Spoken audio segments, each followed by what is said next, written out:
Good morning. Good morning, everyone. Welcome into Flying with Mike.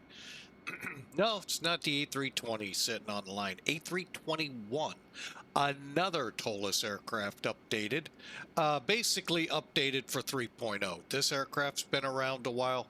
We're going to fly the CEO version of it from O'Hare. Yeah, I said it. O'Hare, oh my, to Fort Lauderdale, Florida. Now, I kind of wish I'd have kept to my guns on what I wanted to fly, but I saw the big hook, and yeah, I fell for it. As the title, well, not the title here, but the Discord message says, maybe, just maybe, down in the Fort Lauderdale area, we'll catch some storm action off Amelida, Emily, I don't know how you pronounce that. I don't know where some of these names come up from at this Hurricane Center, but yeah, um, that's where we're headed, Fort Lauderdale. Now, currently the storm is a significant distance offshore. Mostly the Bahamas has gotten this tropical storm. However, some of the very far-reaching arms of this system are where I originally planned to go, Charleston, South Carolina. Yeah, that's what I get for listening to weathermen. But anyway, heck, they can't even name a storm that we can pronounce. So, but anyway, hey, we're going to enjoy what we get out of it. Hey, it's a fun time. We're flying. We're having fun. Time permits, there will be a second flight. Those of you privy on the Discord channel have an idea what that might be. So, but we'll see. Let's get this flight in first and then make that call. So as I said, the A321. Although I'm not sure why this plane's flying this route today, but in reality, it is. And for us today, the real flight's like already 3/4, if not on final, into Fort Lauderdale. So it's way ahead of us. That's cool. They're blazing a path so we know which way not to go. No, seriously. But anyway, hope those passengers enjoyed that route. They did. I am certain. And if they don't, they don't care. They're worried about the end result, the beach. So anyway, we're headed to Fort Lauderdale, and we're sitting in O'Hare. Not one of my favorite airports, but you know, it is what it is. So let's get up in the cockpit and set that back to the way it was. Now, actually, we're pretty close to about ready to push back. We're just going to do a quick pre-brief here and departure brief, and then we're on our way. As always, we use Sim Toolkit, and yes, we will be. We're not even going to try what we did yesterday. If you weren't with us yesterday, Executive information, November, current, altimeter 3025. we tried to fly offline on the XP12 ATC. Yeah, it doesn't know the arrival. So, reluctantly, we switched back over to VATSIM, which, by the way, had no controllers anyway. So we could have just stayed offline. But it was still a great flight, fun flight. It's always a fun flight into Vegas. Can't tell you much about it because you know what happens in Vegas. You guessed it, stays in Vegas. So even though that's not really true. But anyway, just look at Facebook.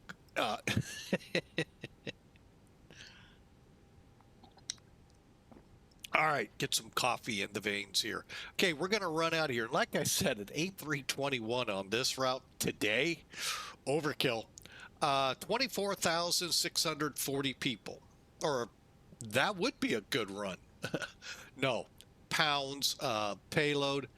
We threw on 25,000 pounds of fuel. Here's the part that's kind of, yeah, 110 people. You know, an A319 would have been a heck of a better choice. Who knew? Who knew? But yeah, for an aircraft that can hold over 200, yeah, that's, boy, you folks are having a great time getting down to the beach today. About it, one person per row, almost. Okay, each side of the row. So, yeah, it's that's wow. So, and they made up for it though with 5,300 pounds of cargo. So hey, you know, par for the course. Cost index 60, flight level 360. And if that wild man behind the microphone would remove it, here's what this is where my first thoughts were to fly to. They were good thoughts, weren't they? But when I listened to the National Weather or Hurricane Center, and they said there was going to be a hook, they had it yesterday more up here. Today, it's like hooking already, although kind of hard to tell. Yeah. So, Bahamas? Oh, yeah. Bahamas are getting the tropical storm. It will be a hurricane for a couple of days or a couple of reporting cycles before becoming what it becomes over the North Atlantic. Other than that, look at that. Pretty much what vacationers like to see. Nothing in the way of weather towards our destination. Speaking of, here at O'Hare, winds are calm, clear, and a balmy 71 degrees Fahrenheit. 22 degrees Celsius for those of you on that scale. Down in the beach land of Fort Lauderdale, winds are out of the north, a bit breezy. I wonder why. A little puff in the wind out over the Bahamas, maybe. Northwest 340, 10 knots sustained, gusts up to 17. We got some scattered clouds at 1900. And it is a 82-degree day in southern Florida, or as I like to call it, Floridia.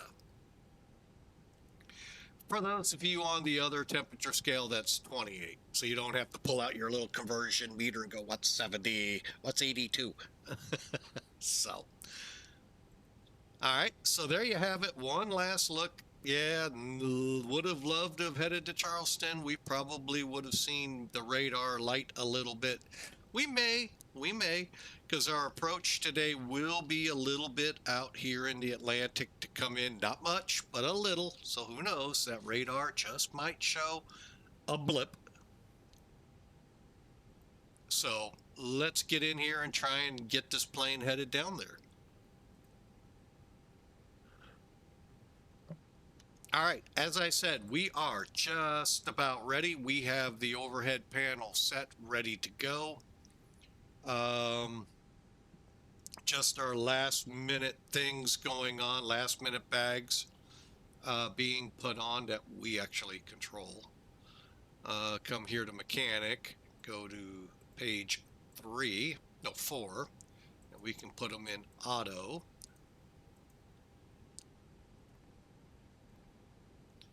And they'll start clearing out.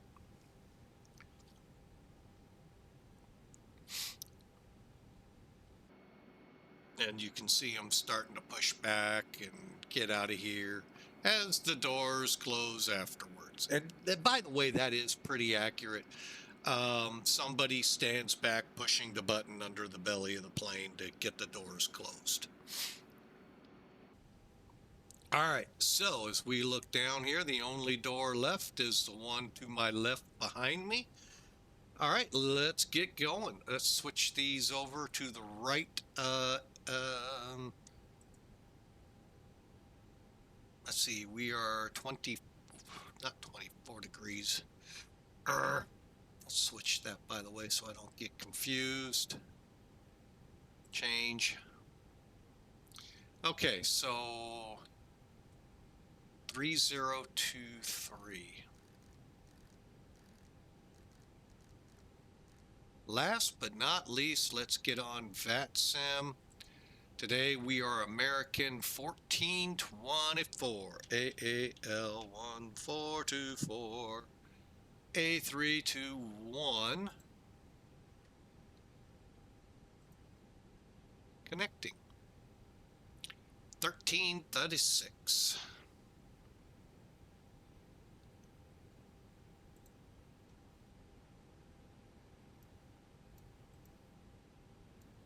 Okay, and we're green on modes. We're not green here. Hang on. Let's get our .ctaf KORD 20750. All right. Now, you're going to notice over here on Diego, Captain, aren't you supposed to monitor guard? We're going to monitor Unicom. Why? Too many of you on VATSIM refuse, forget, whatever excuse you want to call it, to go to CTAF. So this is my way of knowing if you're on final to pull out in front of you because you didn't switch. No, just kidding. Yeah, I'm that guy.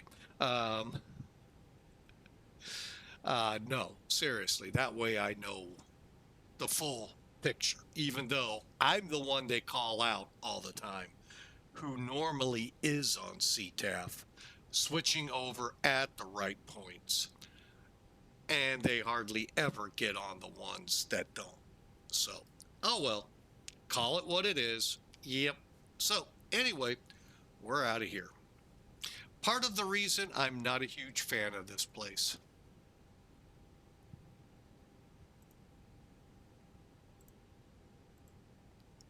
All right, takeoff brief today. Let's look at the numbers.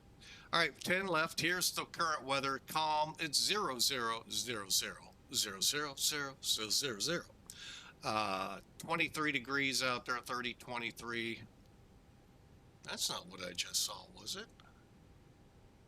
Yeah, it was. Okay. Dry, and I don't think we need anti-ice today. Maybe tomorrow, not today. And flexing the takeoff. Oh, we'll go ahead and turn the air conditioner on. Recompute slightly, move things up a little, and 108 or a 144, 144, 147 for takeoff, and flexing at 61. Flexing means instead of the engines going full power, we set them in a setting called flex, and the aircraft will compensate to make sure we have enough power for takeoff at 61 degrees, enough to climb, but yet saving a little of that go-go juice that we all know costs way too much right now. So, all right, so let's do it. I'm going to go ahead and call Mr. Pushback. There it is. Hey, Captain, let me know where you want this thing. Don't leave the question that wide open there, Mr. Pushback Man. Especially when we're in O'Hare.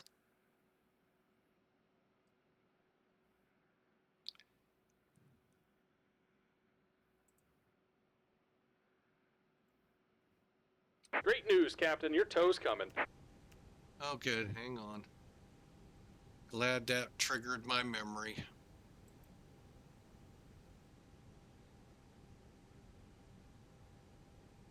Some doors are still opened or the GPU or the ASU are still connected. I'm waiting for all of them closed and disconnected, then I will proceed. Okay. Works for me. Come on, Famsis. I hate when you do that.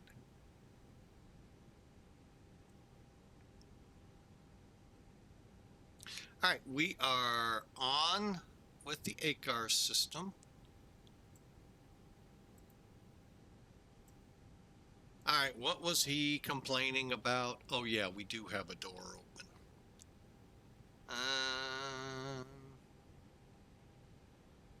Let's go over here.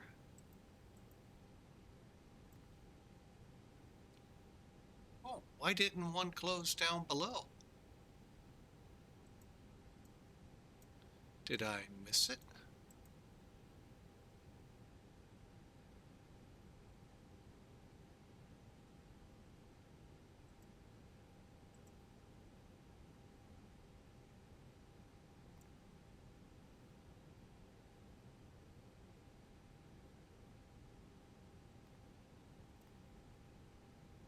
Okay, hang on.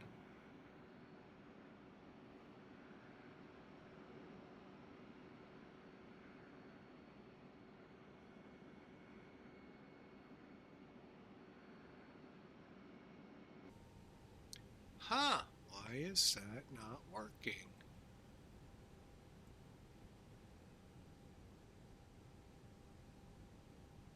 I still got one down there, doggone it.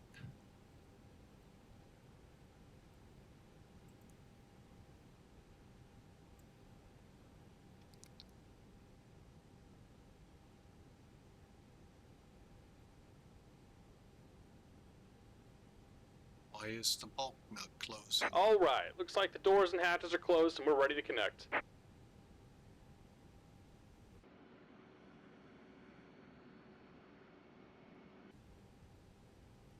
That was interesting.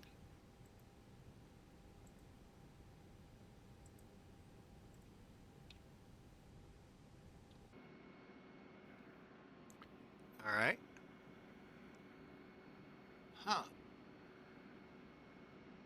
Wonder why I had to go close. The A320 yesterday worked phenomenally to Vegas. Not certain why this one's being a pain in the old rear end. Welcome aboard, Captain. Toes connected, bypass pins inserted. Go ahead and kill the parking brake when you're ready to go.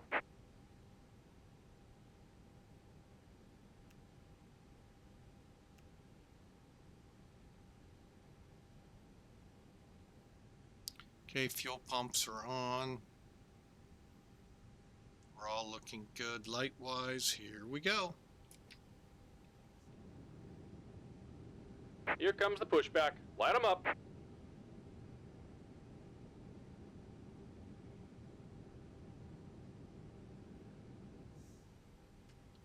Oh, and by the way, those of you thinking, yeah, he was just after that close spot. No, actually, I wouldn't. That's actually where the real flight originally departed. Did I go too fast? Nope, it's building. Okay, good. All right, we're off to the Great White North. Oh, wait, we're going south. Disregard.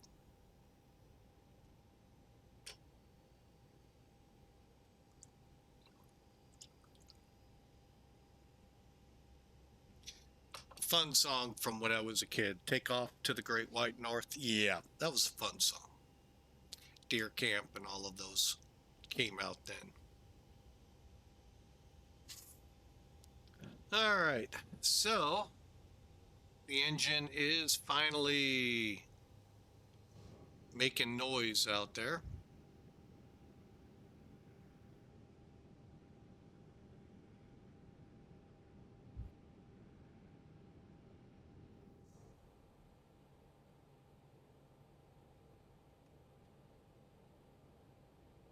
Oh.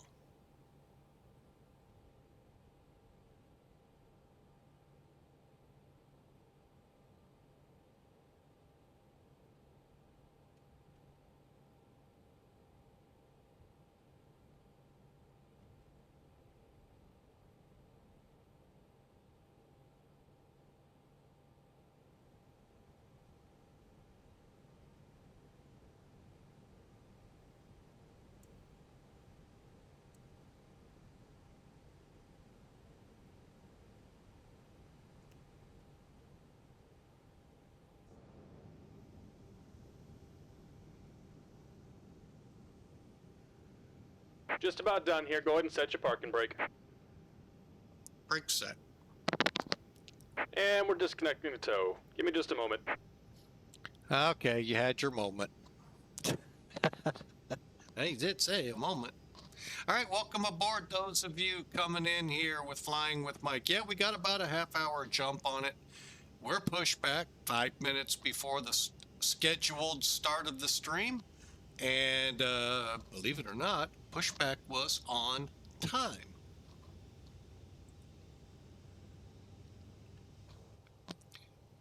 All right, as we spool up here.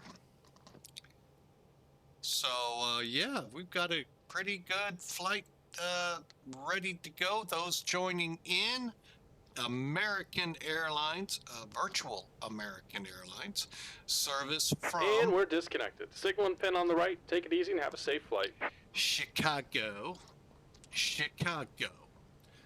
O'Hare, that is, my not favorite airport to go to. I prefer Midway or none at all. However, we are headed to the beach. That's right, the beach, Fort Lauderdale. Maybe, just maybe, on approach only, we might catch some of the feeder bands or the storm itself, called a tropical storm, Amelia. I don't know how you pronounce that. But anyway, so we may catch it on radar, and we may not. We just got a little sliver of the Atlantic to swing around to get in there. All right, let's double check that he left us. Good deal. Let's get to work getting this plane ready to fly. Seatbelts on, lights are off. Good, good, and good. Bleed air's off, and master switch off. I always forget the APU, that's why I do that. Okay, parking brake engine mode back to normal. We'll do a couple things at the same time. Normal, lock, arm, flaps. Reset, and we're good to go. I think we're on X-Bond. Now we are. Okay. Nav display. Looks good. We're in, hang on a sec, let me read exactly. Okay, constraints. LS, VOR, VOR. I'm gonna set us at 5,000. I'll explain in a minute as we taxi, so we don't waste too much of your time. Flight directors both on. Auto brake goes to max. Timer to run. Flaps are set. Spoiler, or I'm sorry, correction, trim. We need, what was it? Up 03.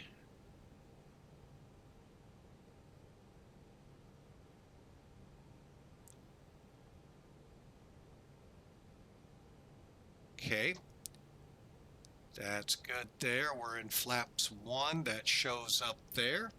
Whoa, I got so many screens here. I can't see my OBS. Okay, we can see it. So yeah, flaps 1. We're going to do a quick, let's look at our surfaces, make sure they are working. As I explained on the flight yesterday to Vegas, I have had some questions. Why do I take so long here when all you got to do is just literally one run? Call it habit. SATEC, which is, I got these flight sticks before Logitech took over, and the FSX way of calibrating, you did four movements each axis on your flight control system. Okay.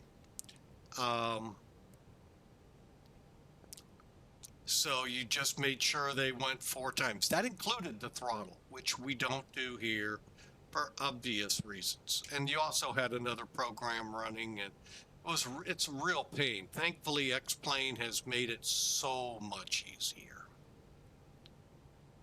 And I haven't had any of the troubles I had in FSX with it. And granted, that's all I had to do was a quick calibration, and we were always good. So same thing here. When we run into troubles, that's what we do. Let's see here. Spoilers, arm, transponder, cockpit doors locked, flight controls checked.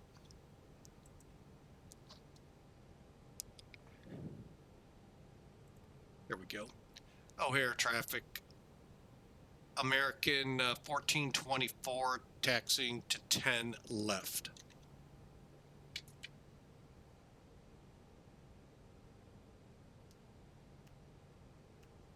Okay, here we go. By the way, I'm pretty astute to tell what's an airplane out here and what's not. That's why I don't give directions of how I'm traveling.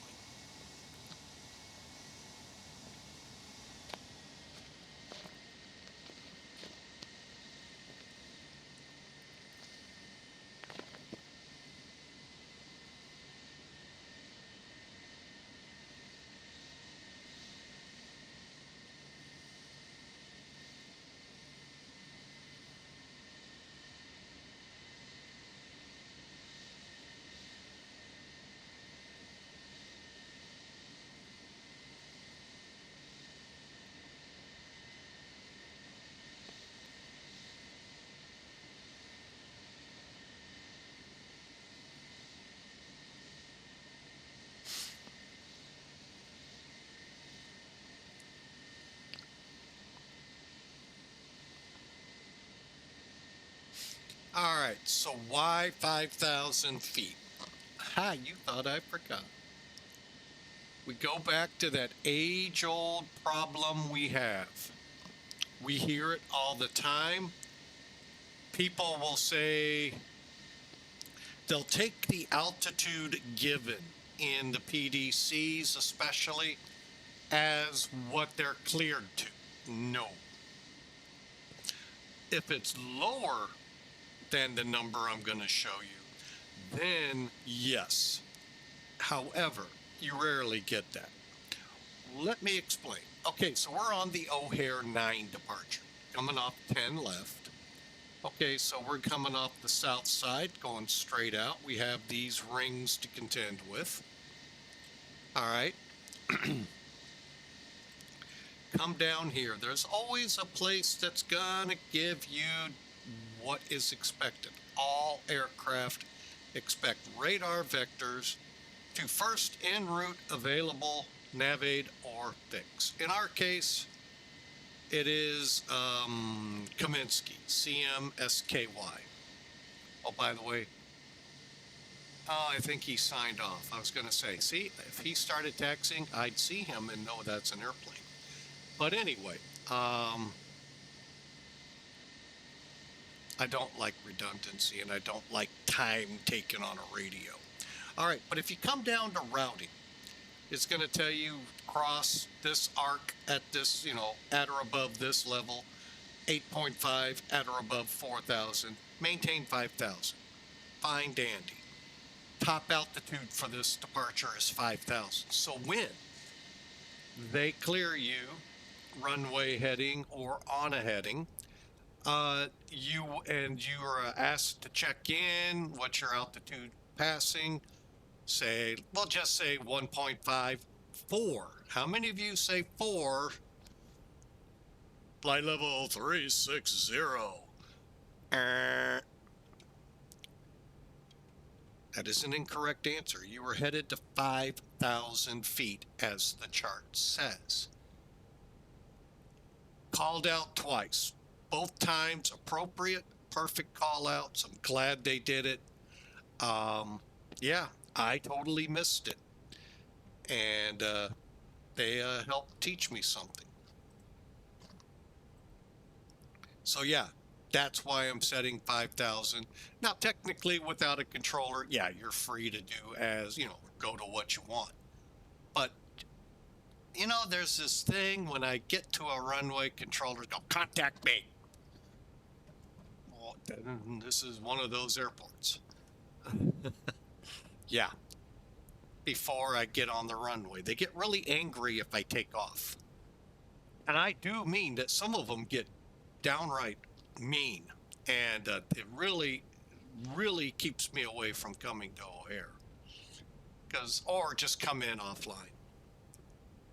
So that's where some of that comes from. That and 45-minute delays for clearance, because Clarence was too busy not caring what was on the ground, who also would like to have flown.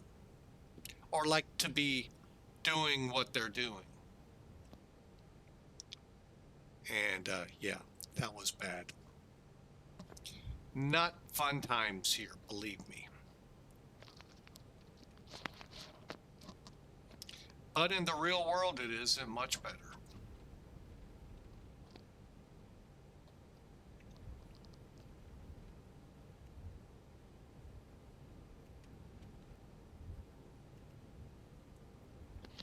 All right, we should be coming up to the double D.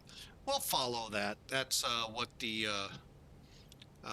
ATIS is saying, double D departure. Technically, I should be setting it in the McDo, the distance and all. But I'll be honest, I really don't remember what value I put in there, so...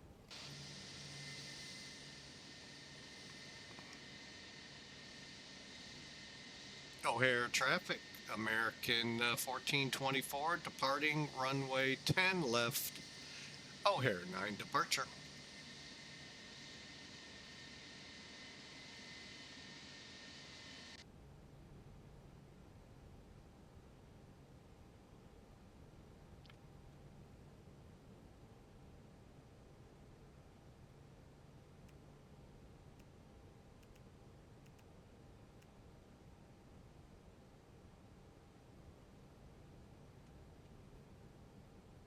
Okay, radar's on. Terrain radar coming on. Pretty not concerned with terrain while taxiing, unless I'm, you know, at an all-out bushfield airport. If I'm there with an A321, something went wrong on the flight prior.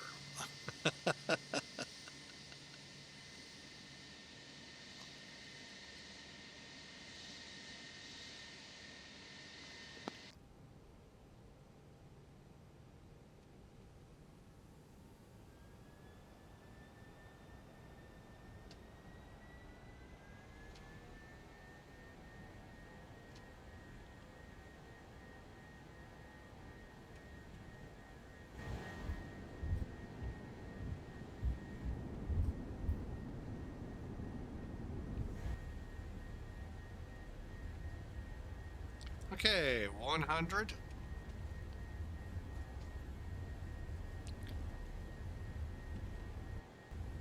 B1, rotate. Be easy on that stick, folks. Remember, you got a lot of tail behind you.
Okay, we'll first set the spoilers out of armed. Go direct.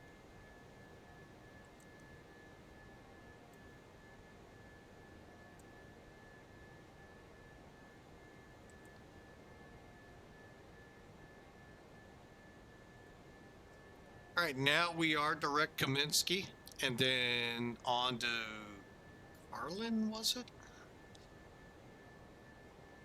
Karen, I think. Karen. Yeah, Karen, CARYN.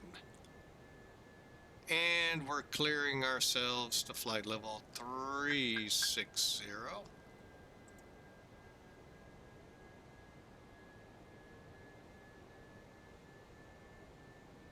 All right, we're on our way, folks. Welcome aboard Flight 1424, headed to the beach. I know some of you would say, could you just land it on the beach?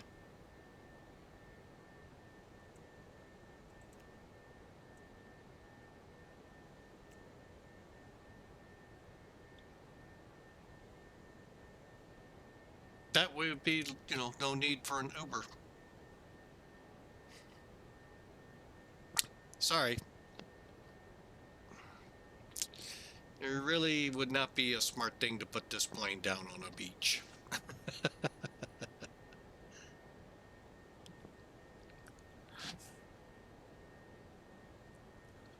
All right, we are through 7,000 feet.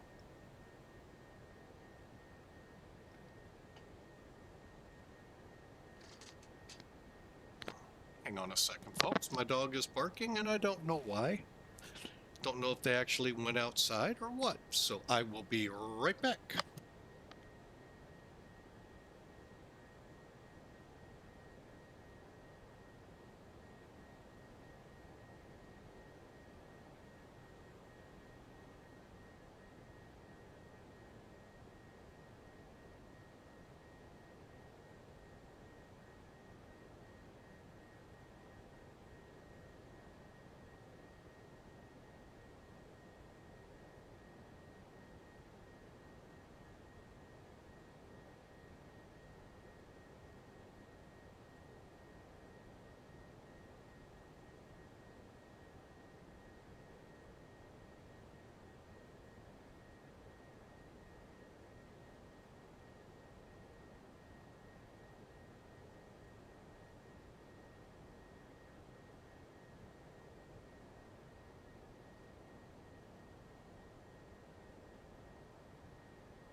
It's a case of the dog even doesn't know what he was barking at.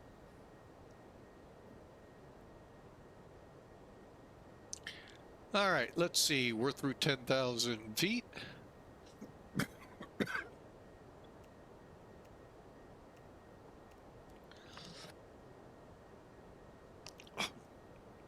Sorry for coughing in your ears there. Came upon real quickly. All right, we're just about to CMSKY. The best way to see Chicago is out the mirrors as you're leaving.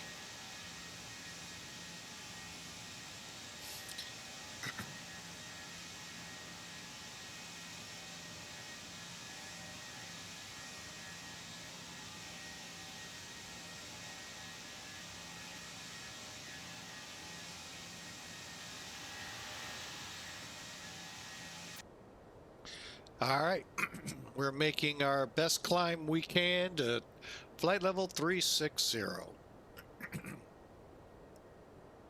So, how was your weekend? I hope it went great.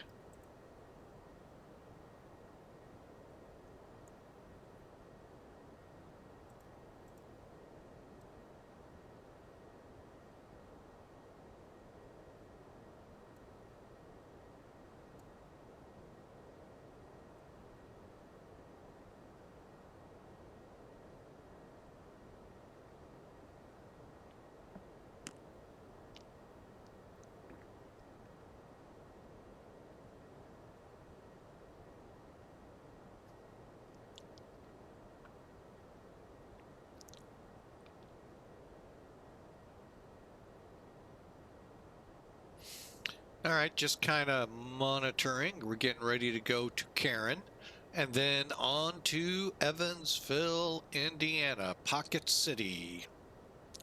Haven't figured that one out yet, but then again, some of these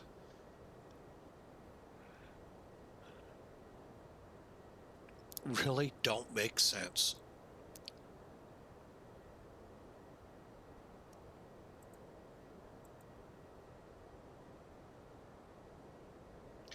But no, truly, I hope y'all had a fantastic weekend. We did here, and already looking forward to the next one.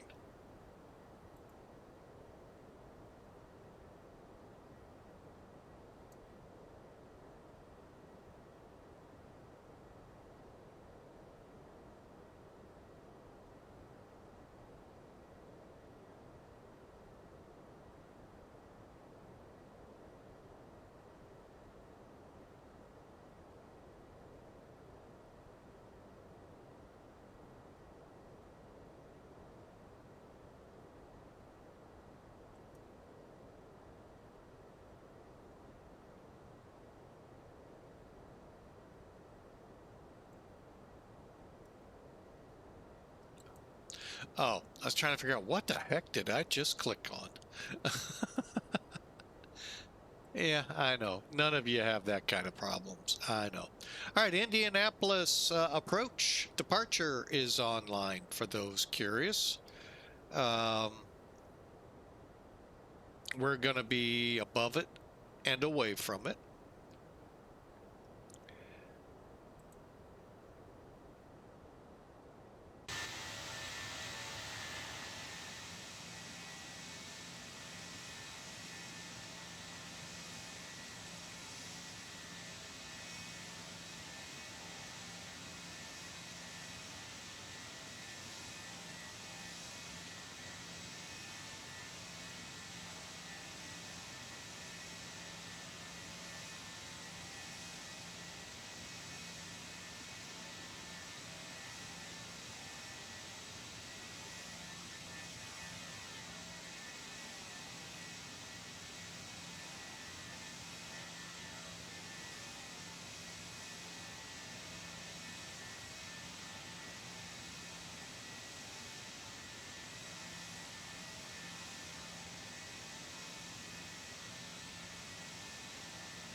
All right, just getting a clip out there real quick to help people know that, hey, we are already up in the air.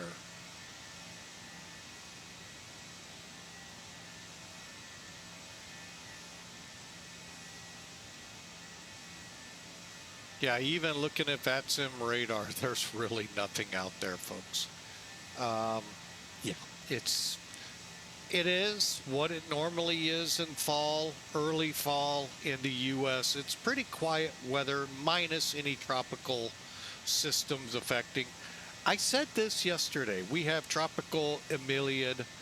I don't know how you pronounce it. The I storm, we'll call it. The fact that of the last 10, 15 years, we'll go there. Now, granted, Katrina goes a lot further back, really since that year of Katrina, but for definitely the last 10, 15 years. By this time in the hurricane season, we're well through the alphabet already. we're pushing into the what I'll call latter third of the alphabet, starting with like the P's, the R's, the S's. And we have barely scratched this season. I know NOAA does some experiments, they'll call it. I'll call it. They think they're God, and they think they can prevent hurricanes. Now, they're going to come out and say, look what we did. And then we're going to start afterwards beginning to size hurricanes off of Katrina instead of Andrew. You ever see them do that? Yeah, they always love to put a size of a hurricane up against the little hurricane that was a Cat 5 monster into Florida, Andrew. They'll be doing that with Katrina. You play with the weather, you will get bit by it. And you are not God. God is God. You are definitely not God.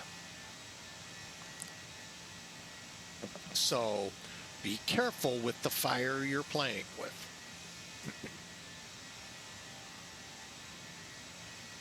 And by the way, they have been doing this for quite a while. Different gases and substances to make the systems not be as strong. And yet, what, every one of them Cat 5 so far this year? Don't think it's working.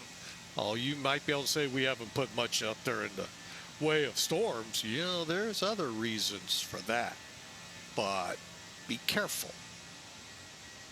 So, anyway, we are not God. That is basically, in a nutshell, folks, the original sin. Human beings thinking they are God. They have, and they, I mean, you really want to see this played out, walk through a hospital. So many, and I don't mean to belittle them, doctors who actually think they're gods. They saved your life. They save lives. We're gods. They have what's called a God complex. And it's a shame that, you know, it can't get rooted out. But anyway, the good thing is, yeah, they are good at their jobs, but they are not God. There's only one God, and that's Almighty God. You start thinking you're him, ooh, you're in for some fun. Just read some Jeremiah, read some of Isaiah. Yeah. We all will have a reckoning. May not be the next second, but you will have a reckoning.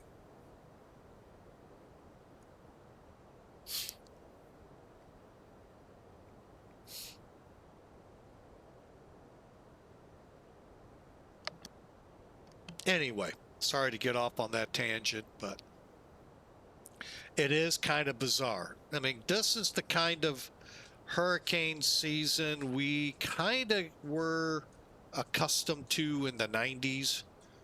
Well, Andrew happened in 93, I believe it was, 92.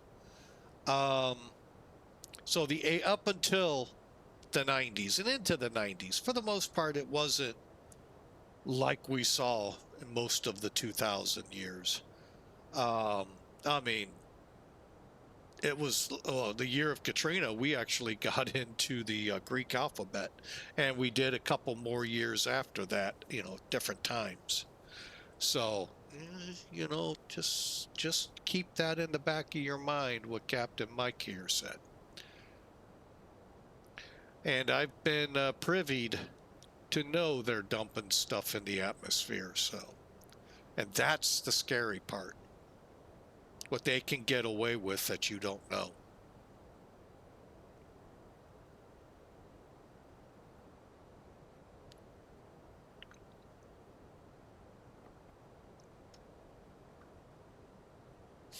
All right, we're at 32,000 feet.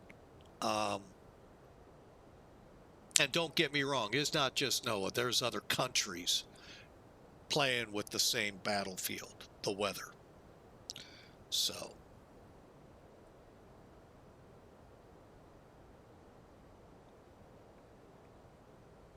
So 32,000 feet climbing to 36,000. We're on our way. I hope y'all enjoy, and I hope y'all, well, we'll see when we get down to Florida what we can see, if we can.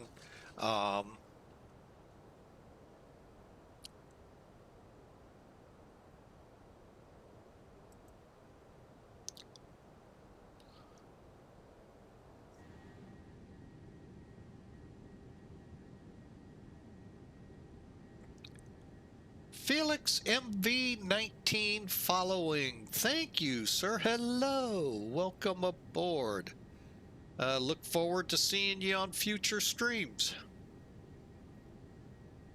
Oh, we found cloudiness. Oh, then we didn't. Oh, there's really, you know.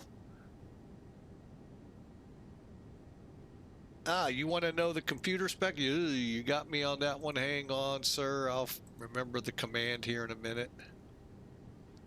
Unless that was it. And if it's where I think it is, it won't work. Been having troubles with Streamlabs. So if that's where it's hiding, I'll have to pull it over to a different one. I have a feeling that's what's happened.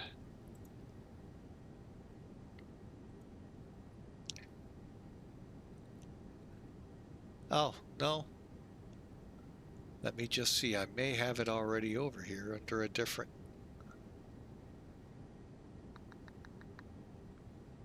Okay, well, let's try it just to see. Sure, we will in just a second. Let's see if, oh man, this kid can't type. Oh my gosh, give me a second. All right, I think I finally typed that out right. Boy, glad I can fly a computer plane better than I can type. All right, give me a second here. I'm going to move that over.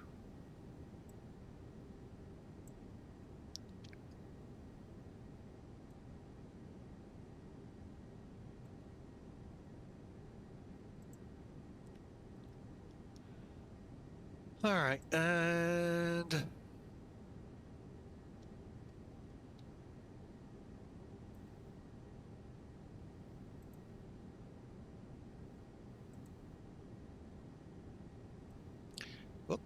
let's do that, and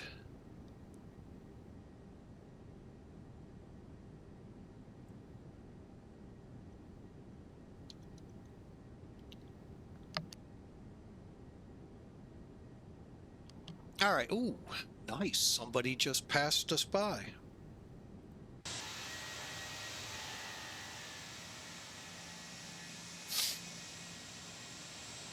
Sorry for the delay in getting to that.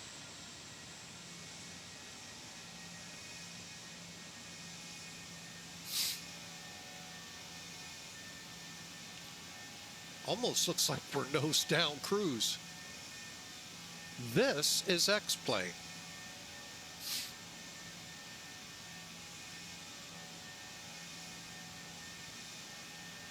And the ToLiss A321.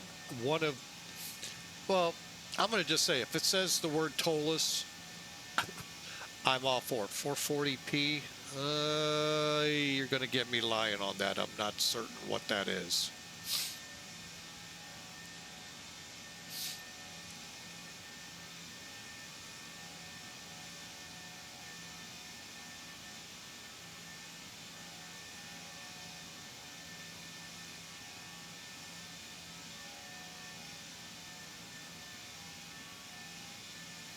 Game resolution. I think it might be. So.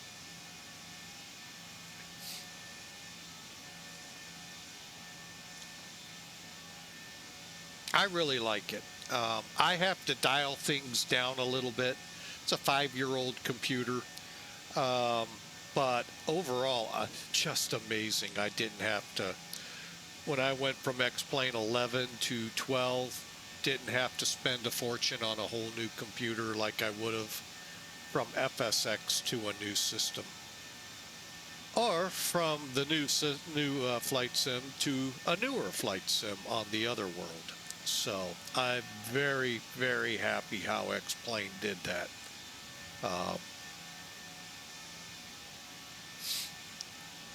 Because right now, can't afford it. So that's okay, though. Enjoyment is what I enjoy up here. And, oh, I love this plane.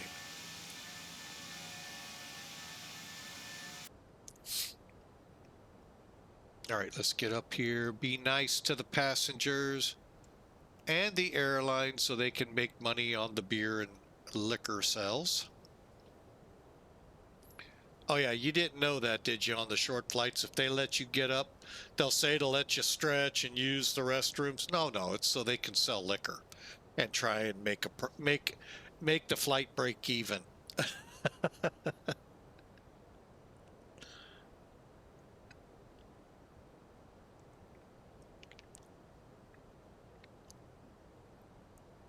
Oh my gosh, my nose. Hang on a second. Oh.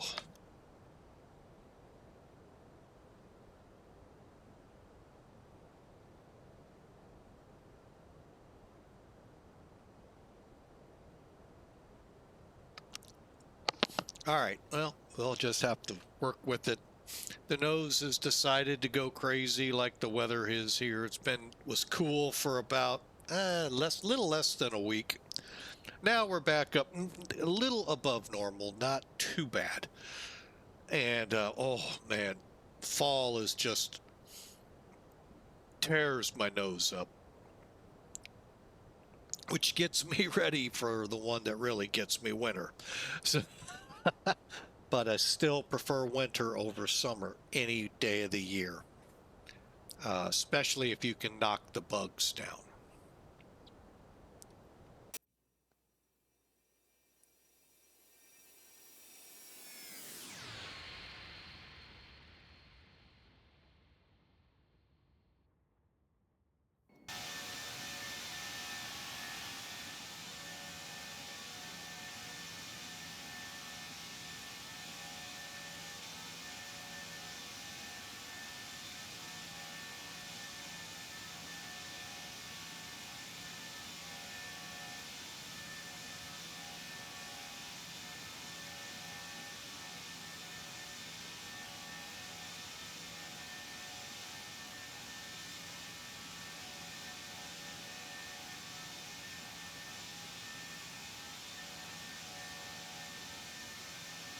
Well, now I'm starting to think we may not see anything down there. Oh, it's so hard, though, from Elevatech or Sim Toolkit perspectives to get a good weather. There are just no weather radars out in the Atlantic. You know, you just don't get them, except for the few that are in the Bahamas, on Freeport and Nassau. You're kind of stuck with what little you get. And, yeah, it's starting to look like it really would have been a smart move to go to Charleston today. Dang it.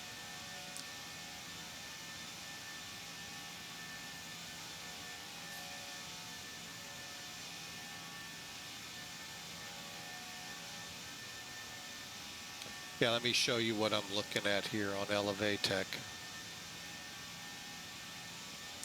All right, okay, down here obviously is Fort Lauderdale. This was actually back around Nassau here. Now it's kind of pulling. Again, though, we don't know the full breadth of this storm without radars here. So the theory is it's hooking back out to sea. In essence, Humberto and this storm ran together. And now that Humberto is such a major hurricane, it's pulling this storm to it. That's what's saving the Carolinas from a direct hit. Granted, Cat 1 at the worst, probably tropical storm if it came across,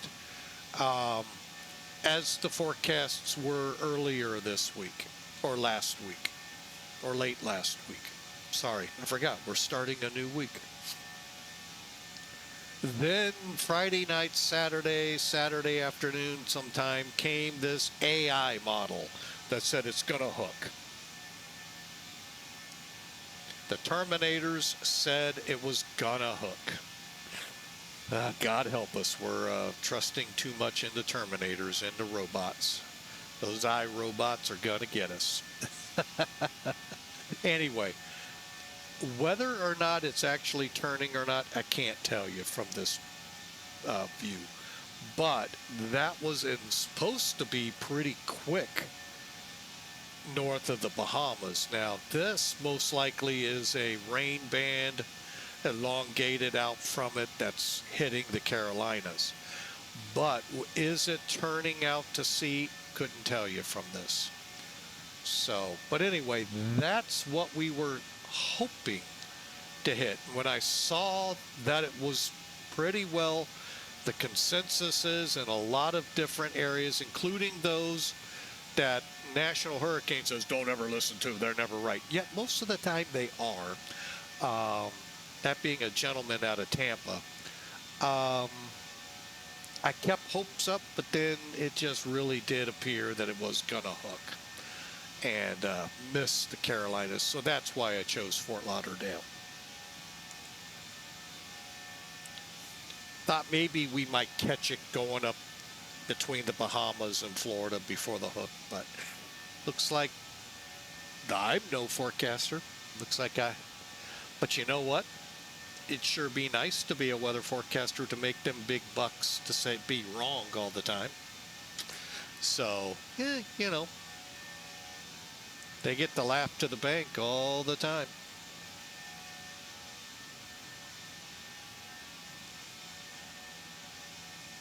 But there you have it, the A321 231 or IAE engines for those that don't get into aircraft like they do their car.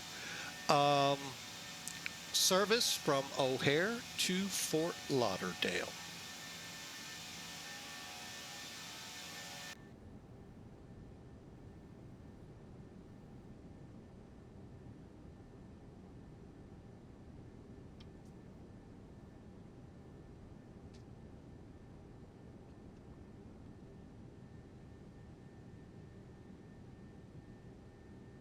Now, I'll be honest with you, I prefer CFM engines.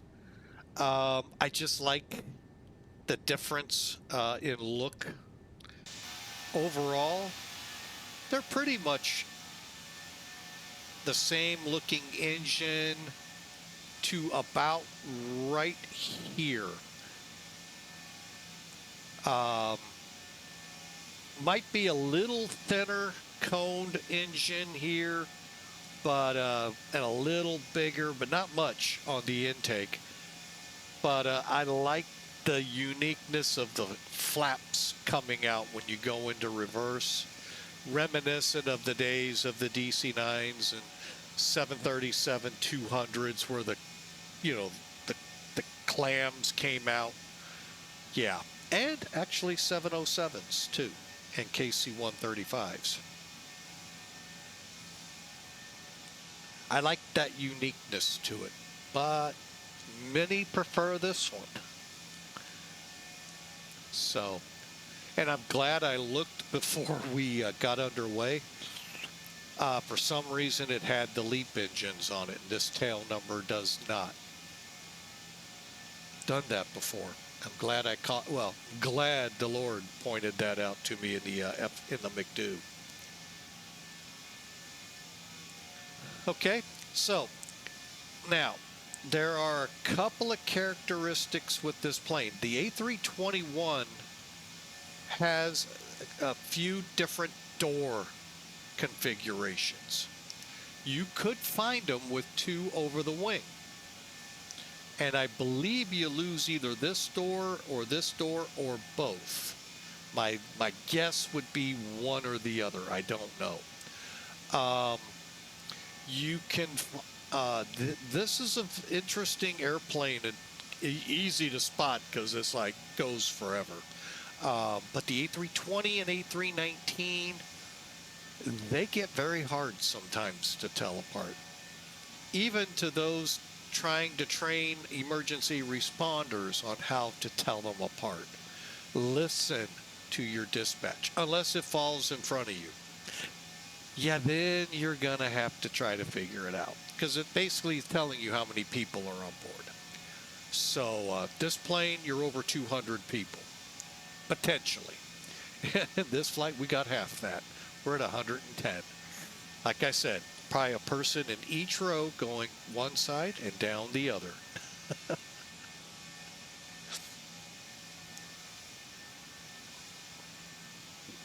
That's people's dream flight right here. Leg room? Who needs leg room? I'll just go horizontally. But yeah, pretty empty flight today. Not sure how that works with FAMSys, but hey, I didn't write it, don't know. So, but anyway, there you have it, the A321-231 for the IAE engines.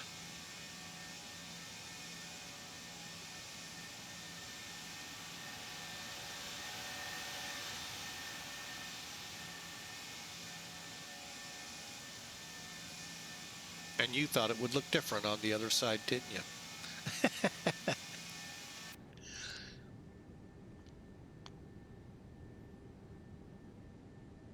But yeah, I'm just not a huge fan of this engine type. But that's okay. We'll fly it. I mean, it flies. I'll tell you what it reminds me of. And I've heard some people not happy with this engine on the aircraft I'm going to say. The A330-300 200s. More importantly, the A340 300s and 200s. Very underpowered. And I'll say that, even for this plane, it feels underpowered. And we must be over Evansville. Yep. It sometimes takes forever to get to altitude. But the leaps aren't much better. Yeah, we'll call them the leaps. The Neos aren't much better. So, supposedly, though, they're sipping the gas. We'll see. I still think it's fire hoses hooked up to the engine, putting fuel in them, but, you know, they burn a lot of fuel. Well, for this flight alone, our en route burn is 15,000, just shy of 900, 15,900 pounds. That's a lot of fuel.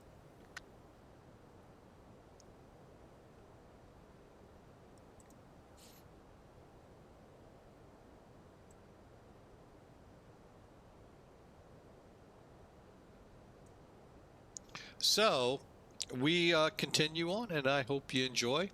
Let's go ahead, get some toolkits, overlay up.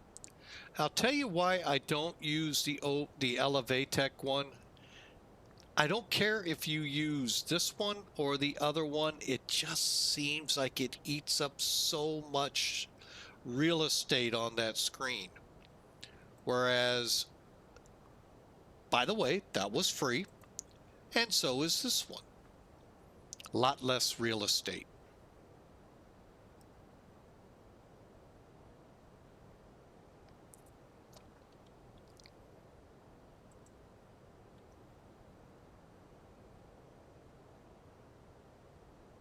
Okay, real quick so you see what you're seeing. If you're looking here on the first officer side, that is terrain, terrain radar. Okay, over here on the captain's side, that is the weather radar. And if I pop up, see, no weather. Well, we've got to kind of do this too. No weather ahead of us, which coincides with what we just saw. Now, one thing I have been oh, darn it, I forgot to try it. Dang it. To get my gate. Darn it, got got off the ground too quick. Well, no, I just didn't think about it on the ground because I was more into helping people out when you're with controllers to be careful how, you know, what your climb is, your initial climbs. And it just slipped my mind. Oh, not hard to do at my age. But anyway, that's the setup here. Let's go out 80 just on the whimsical chance we might catch it. It'll take the terrain radar a couple seconds to filter it all. But anyway, so you can kind of get a feel. Let's do a quick system check here. And basically what that is we're going to go through each one. Okay, that all looks green. Okay, the pressurization looks good. The electrical system all looks good. Hydraulics, and none of it shouldn't be. I do not have failures turned on. Fuel. Now this one can, but not today, be really out of whack when the APU runs. To change it, let me get up here. First off, let's get the crossfeed on.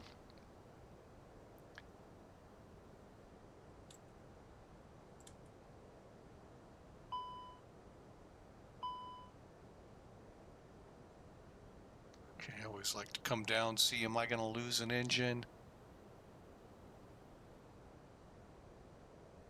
Nope. Okay.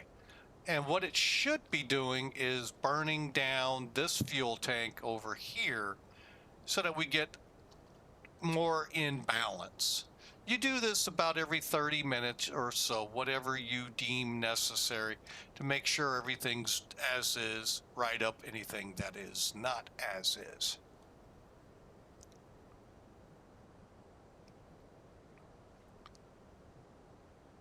Believe me, in the A319 we'd already be done, but we're almost there now.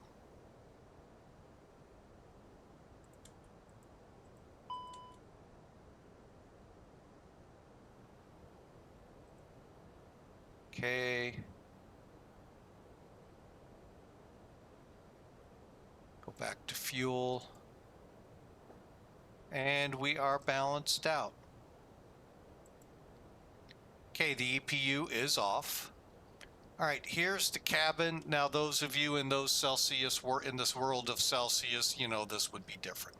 But it's basically giving you what the temperatures are, cargo, and up here on the main level. Cockpit, I'm actually going to turn that down a little.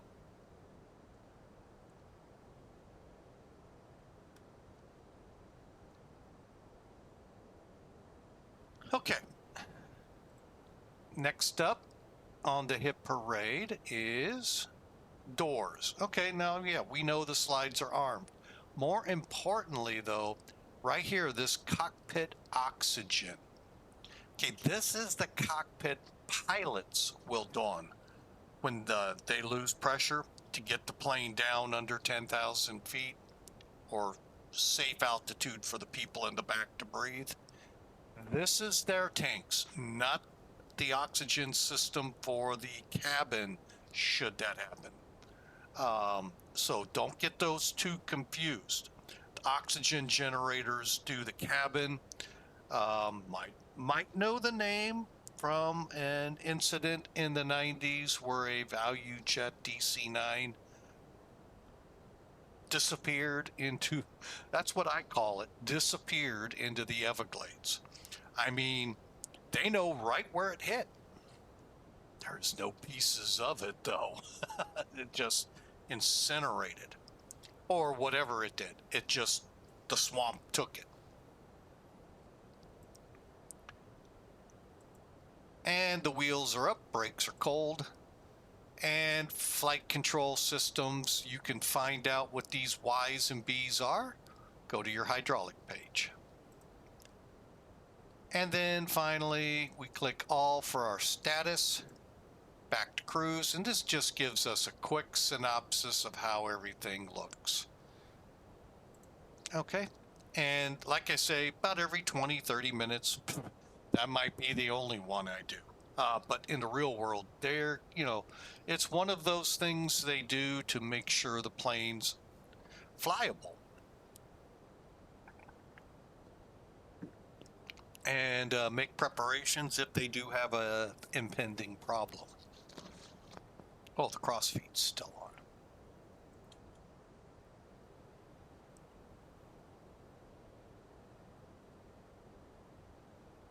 But yeah, I do want to get, I hope to one day get with a controller, most likely Europe, to see how these CPDLCs work. But we would have at least got our gate in Fort Lauderdale via the system, but I forgot to set it up. I'm a bad pilot. We'll just have to go by what's on FlightAware. Echo 5.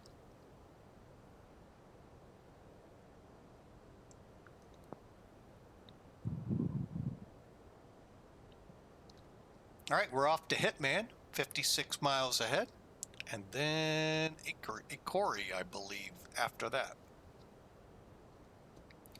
So I hope y'all enjoy the flight. Like I said, we've been doing some shorter flights here of late. It's just been, the closer we start, we get into fall, things, how they begin to ramp up in real world lives. And the closer to Christmas, whew, things really jump into high gear. So, not a real good excuse, but real life comes first. So, that's unfortunately how it is. We do thank, though, those of you who do choose to watch us. Hey, we appreciate you so much. It is a September.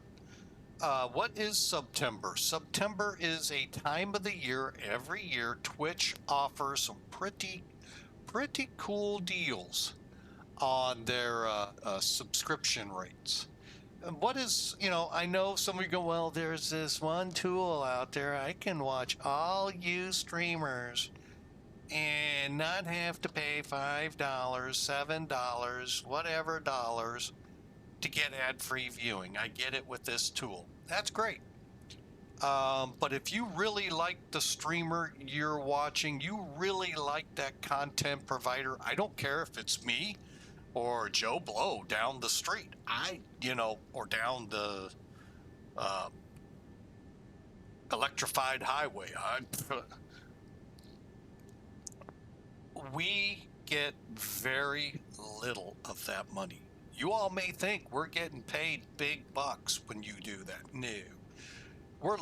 We don't even, if you calculate it up, we don't even get a penny on the dollar. It's really bad.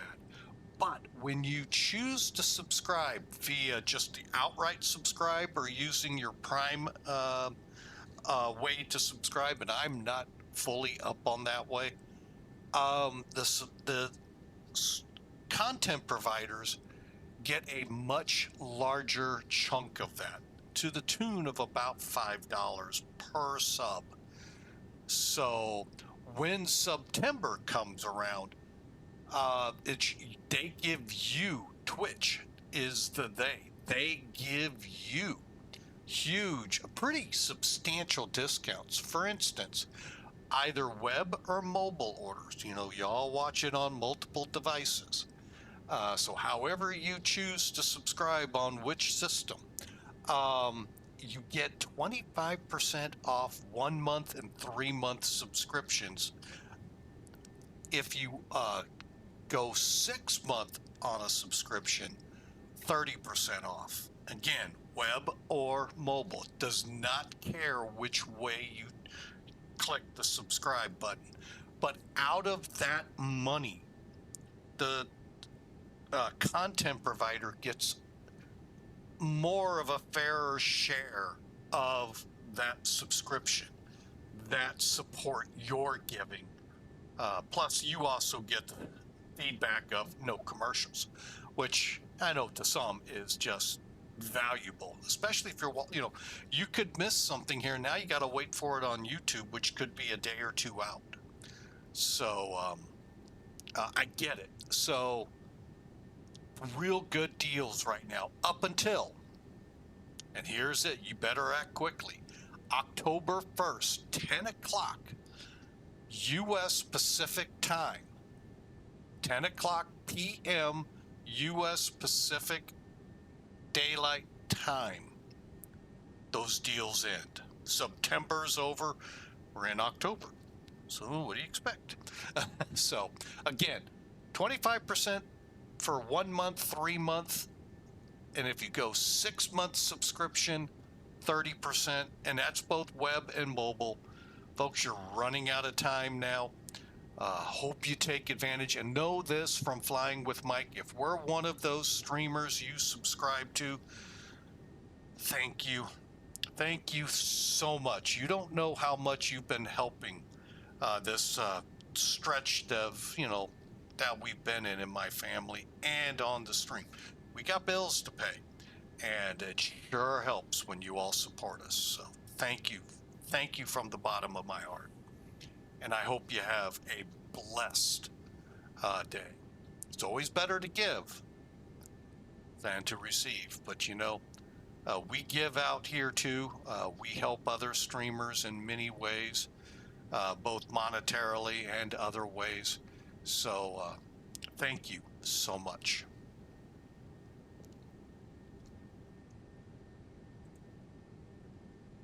Let me take a look at something here, folks.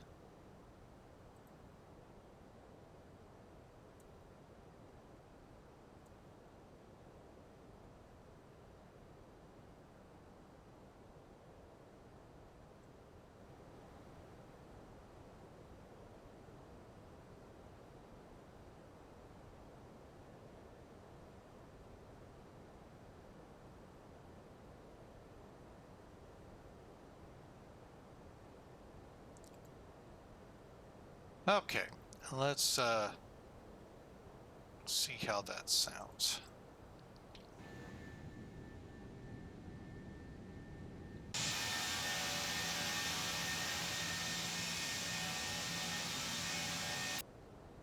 Some of these engines do it real good. I heard it once. We went out to visit my wife's mother's grave in the I can't think the National Graveyard here. Oh. Anyway, my dad was here, and a weird howl went across the sky. He says, "That's an Airbus." You'll hear that from time to time here. Jefferson Barracks, that's it. Jefferson Barracks. I knew it'd come to me. If not from the CEO, I would actually finally remember it. So, but yeah, we heard this howl in the sky, and he said, yeah, the Airbus IAEs especially make them. And you'll actually hear it. That's why I wanted to turn it up a little bit. Maybe you'll get a chance to hear it on stream. But we got to get to Fort Lauderdale first. That, folks, is an hour and a half minimum away. So I hope you enjoy. And you know what? We're going to kind of just play a few songs here and let you all enjoy. So again, thanks for flying with Mike. And we'll be back with you. If time permits, we do have thoughts of a second flight. But let's get into Fort Lauderdale first. And let me see what kind of time we'll really have. So, and then I'll think about letting you know. So let's get closer and see what's going on. So thank you so much for being here with Flying with Mike, and enjoy the flight.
All right, let's have a little fun. Name the airport.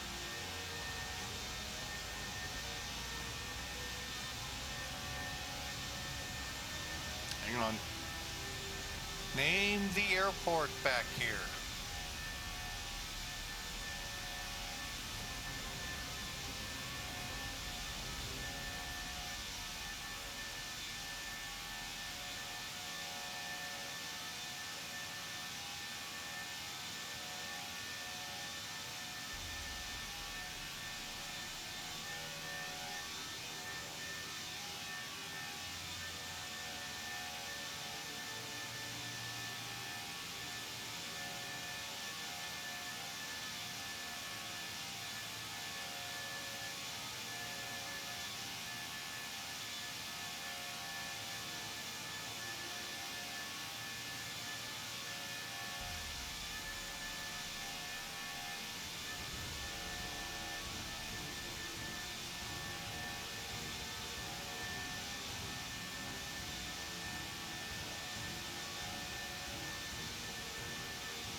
All right, folks, welcome back. We are just about to enter the star, believe it or not, for Fort Lauderdale.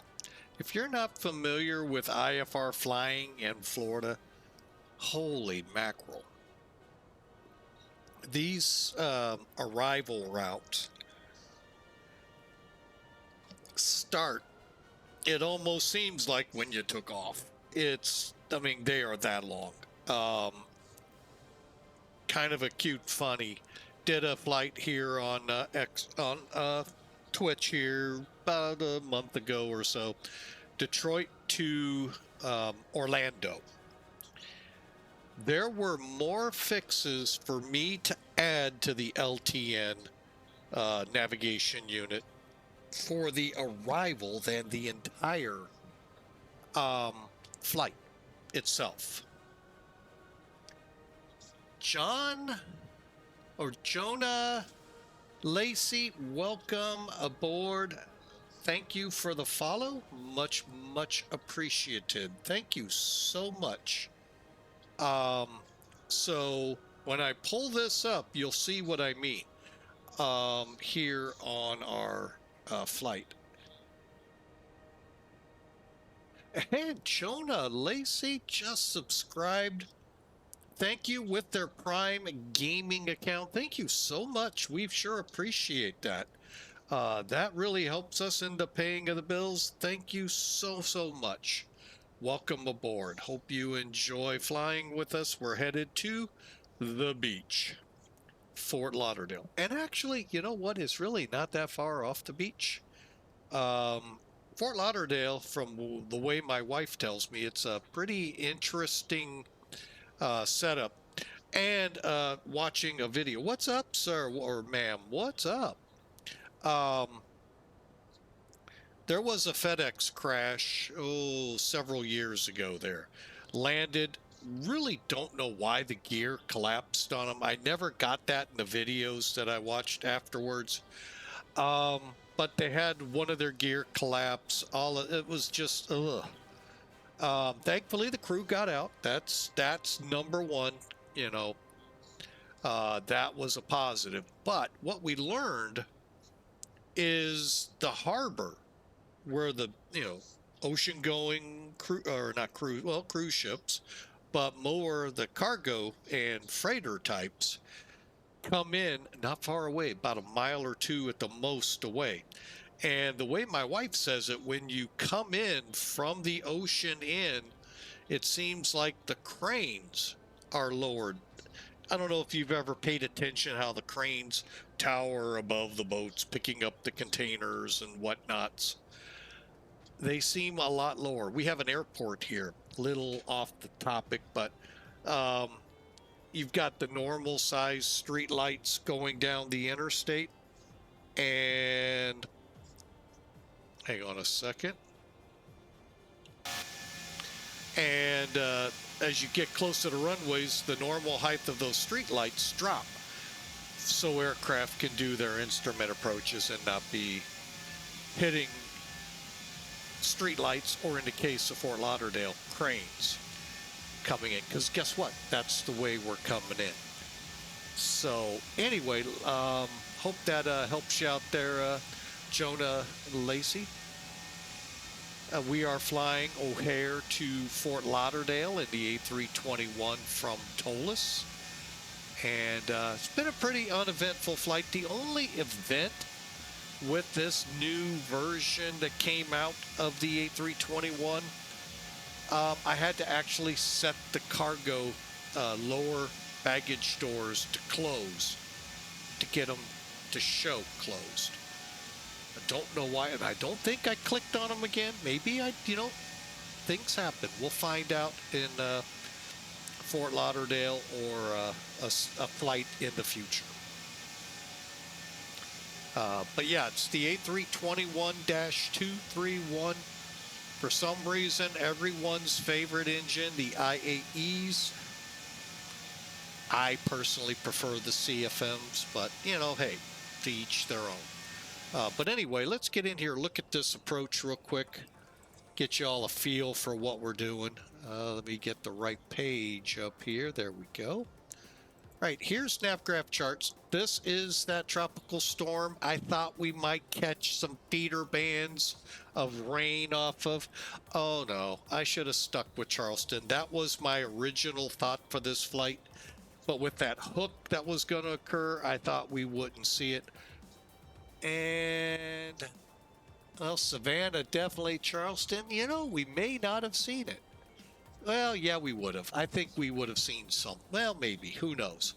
You know, coulda, woulda, shoulda. It's the way it is with me lately, trying to find weather out here. So we'll just settle for what you see out the screen there.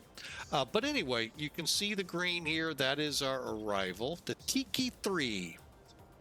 I made mention of this as you subscribed. When you come to a Florida Star, there's many times more fixes to put into the LTN navigation system on the Queen of the Skies from ToLiss or Fearless than the entire flight. And this is no different. Look at this. From ACORI, look at all of those you would have to enter to be able to fly the RNAV. That's incredible. I mean, that's flat out incredible. But the big ones for us to worry about is Figna below 31,000, JASBA above 26, and it'd be at 280 at that point. Banty 10 to 11,000 at 250. Now, where it's going to get fun for us is right down here. BPAC and FAMBA. Granted, both 6,000, and they actually don't have a speed on them, which is interesting. Usually you would. But anyway, we're going to be doing the RNAV Zulu for runway 28, barring approach or a tower will let us. That's right, since the music started, tower came up. But our goal is to get on the RNAV here and Genpo, Cursa, swing around to Parib, snap, and into the runway. Real quick, looking at it, cross tops your frequencies. That tells you it's an RNAV. Your final approach course is 276. Snap at 2,000. Now, when we start this, we'll be at 4,000. So this whole turn, going from 210 to 160. Actually, I'm going to go ahead and slower whatever our approach speed will be at that point. Slow it all the way into that so that when we roll out at Snape, we'll be right on it. RNIP, as long as we're 0.15 or better, which we are, 362 MSL 355 above the ground, 355 feet above the ground. Missed approach. You can read that. This is an RNIP radio, come on, Mike. Radio navigation procedure. Time for me to look it up. RNIP. Okay, didn't come up.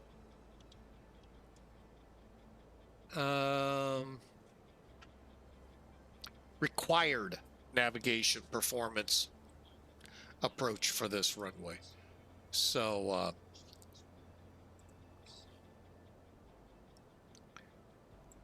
we'll fly this right around and come in. We should have glide slope. We should have localizer as we come around and line up 6 miles out. So that's what we're hoping. Hopefully they'll let us do it 2,000 feet dropping down. I believe we'll be at about 700-ish feet per minute on the descent. Expect a Malzer and Pappy. And there's our missed approach again. Today's minimums. This is what we have to have in the METAR.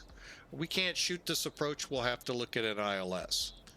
We got to have at least 400 feet overcast or broken. Now I know it says 355 and 362. This is MSL. METARs are above the ground. You'll learn, you get more of that feel. Head out to El Alto or Bogota. Those two come to mind real quick. They're 8 and 13. 8,000 for Bogota, 13,000 for El Alto. MSL are above sea level airports, very high airports. So we need at least 400 overcast broken, at least an RVR of 40 or 3/4 of a mile or higher, so Mav can call the ball. Just kidding. But yeah, if you ever heard it, 3/4 of a mile, call the ball. Ball. If you haven't seen Maverick or Top Gun, great movies to go see if you're into aviation. All right, and then once on the ground, we've determined this pier right here is where we're headed. So we'll come off taxi, however they tell us, to here. And we're planning just a little heads up Echo 5 if we can find it. All right. Now, let's get down here to the McDo's and find out how much further we have. 268 miles. We'll go with that for now.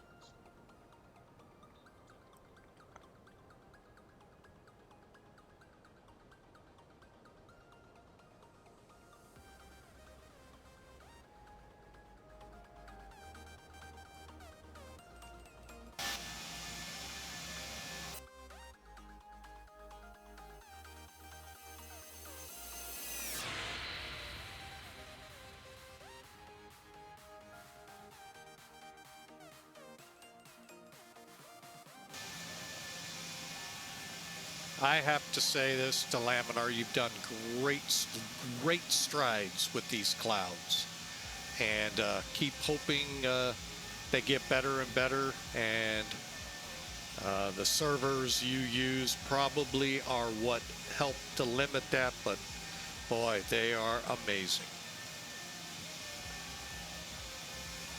Also, if you are new, you only have a couple more days for this discount, folks. October 1, that is Wednesday or Thursday, I believe. Hang on. I believe Thursday.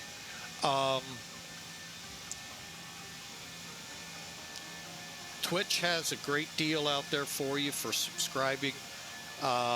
If you're wanting to help your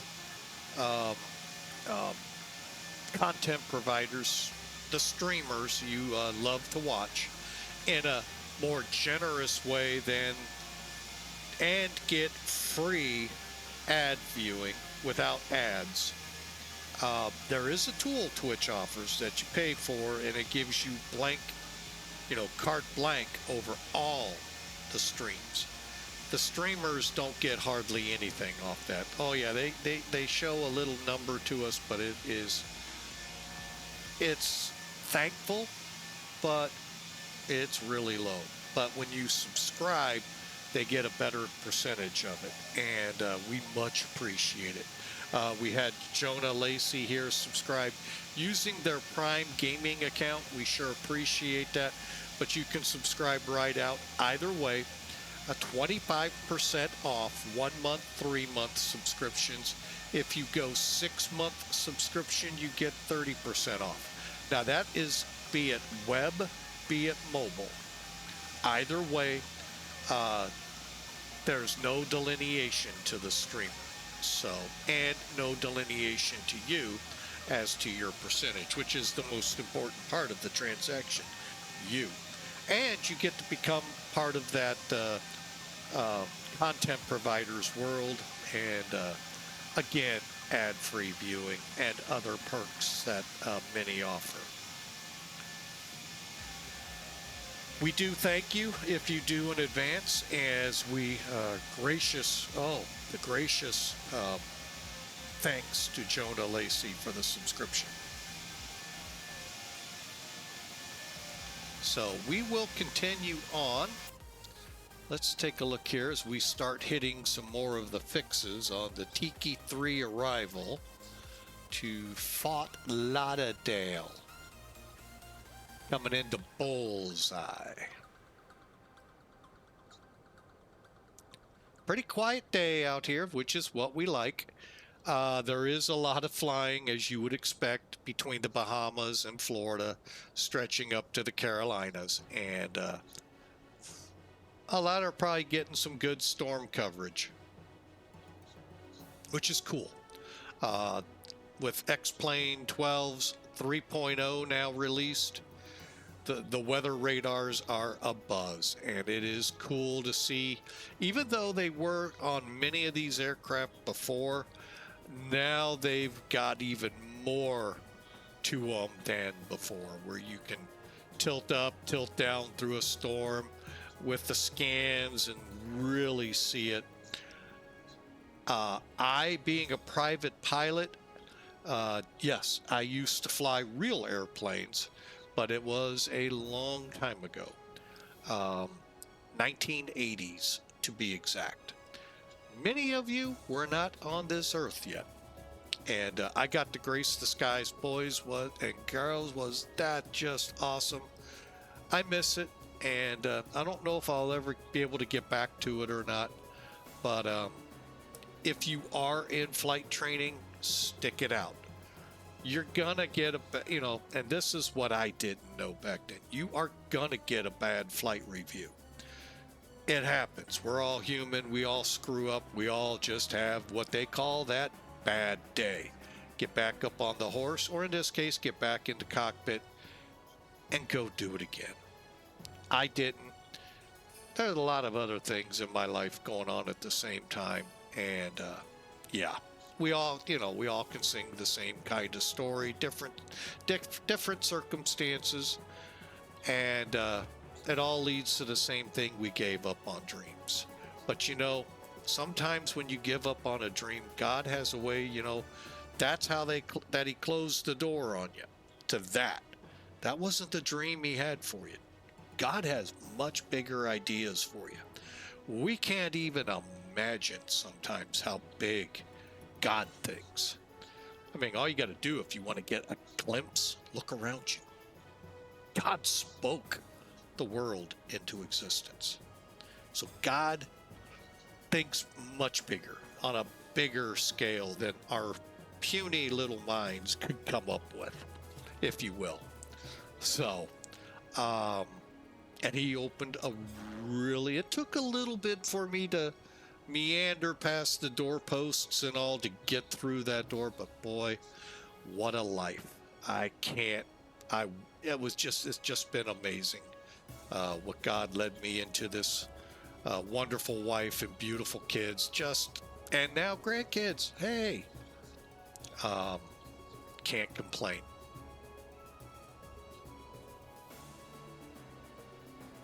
So keep at it. But just realize sometimes God is closing the door on you, and you just got to look and see what He's opened up over here behind door number 2 or 3 or 3,000.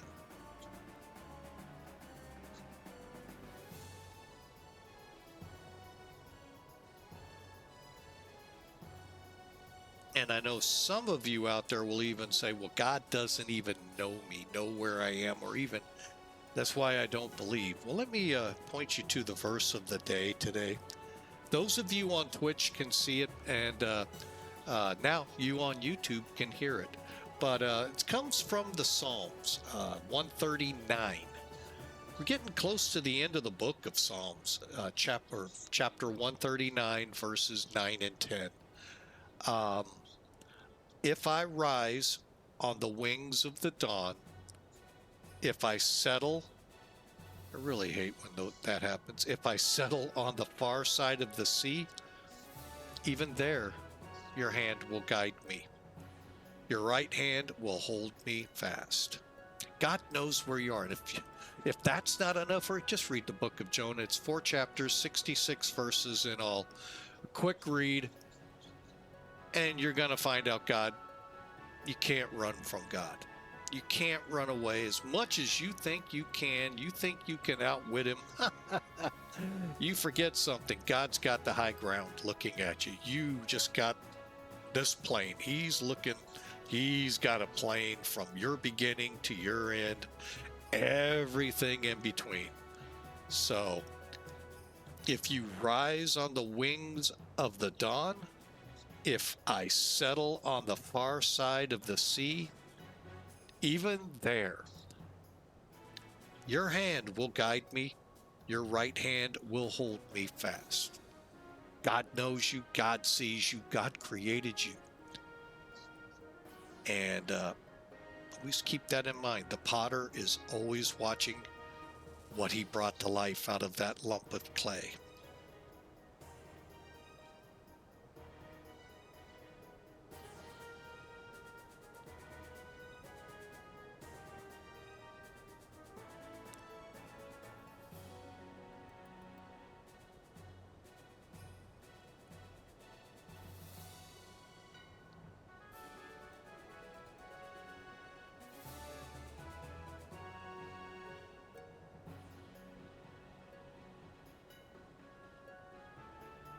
All right, I am seeing in the distance there the signs of possibly some activity for our radar.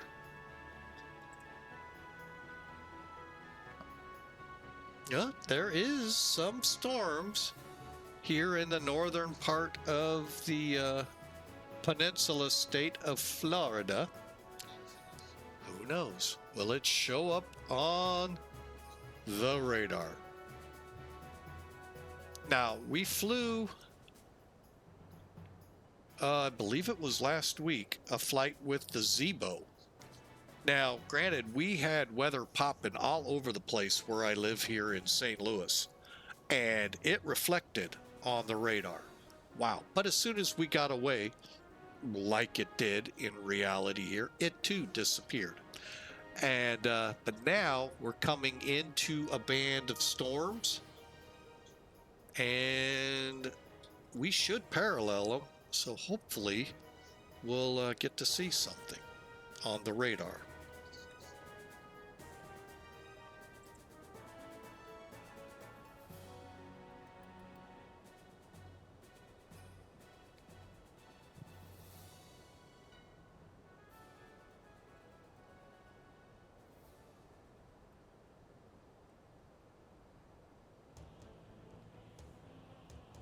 I'll tell you one thing, not an X-plane, not a laminar thing. One thing I would love to see the developers of this AFTAB, and I hope you guys don't come, what, ears don't? I get that quite a bit, that's why I say it. Would put weather on here, and so we can kind of see what we're getting into.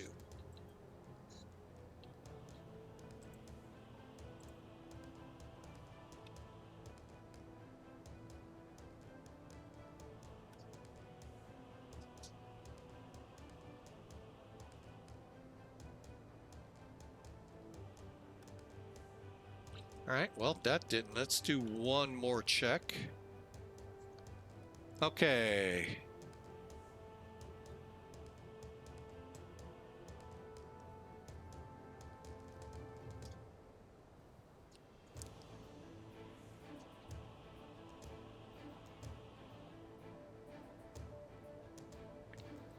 All right, well, I'm not sure what's showing up on the X-plane because I'm not seeing it anywhere reflected in the map. One of my pet peeves is how limited this map is. Probably by design.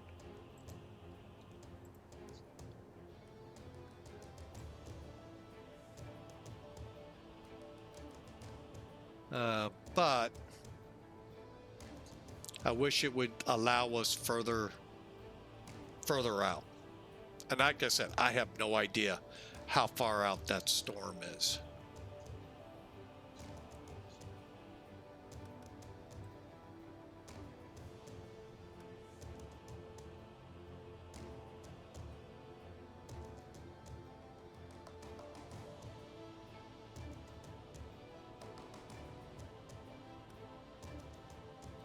But that is definitely should be a thunderstorm.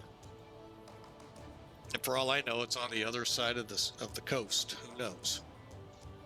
All right. So, but anyway, hey, we'll get it. You know, one day, I know one of these flights, we had one last year. Oh my gosh, that radar pegged it out. This again is what I talk about. Some of these aircraft already had great radars in them. Whew, that storm we got into, wow, last year was unbelievable. And it was definitely all red. I think the whole page was red. It was really wild. Was down in the southern parts of Africa. I can't think of exactly where, but that was highly impressive.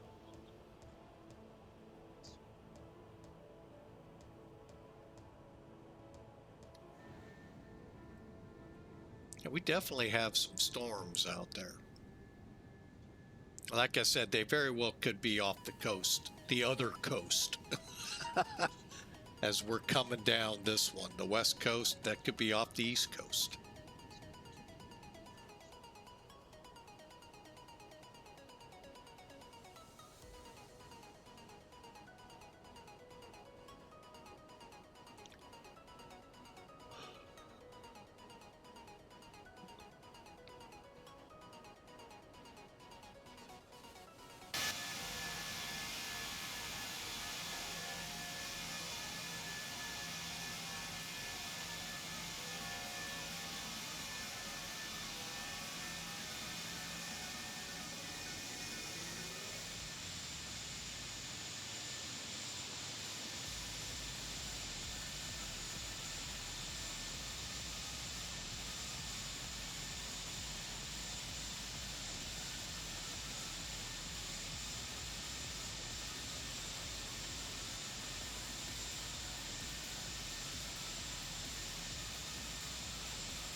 All right, we are going to have to start thinking about a descent here.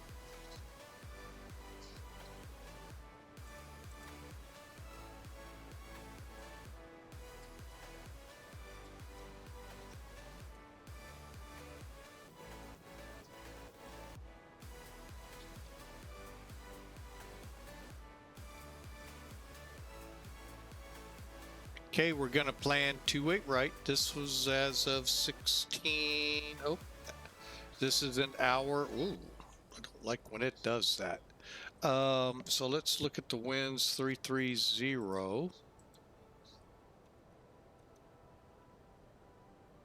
9.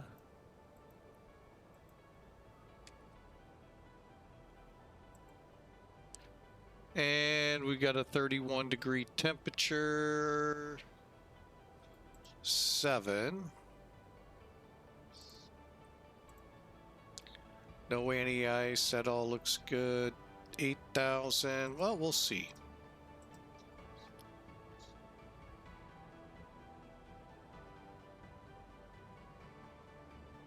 Let's go medium. Okay, that works. All right, so our landing plan for today. If we do this,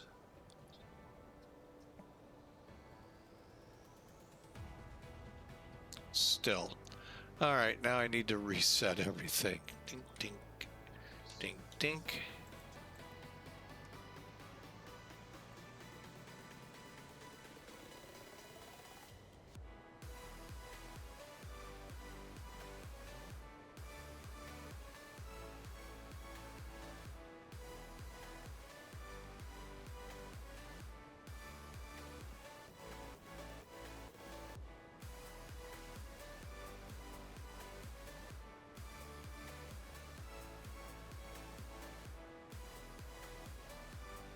Okay, and then we'll compute. Well, how did it change? Oh.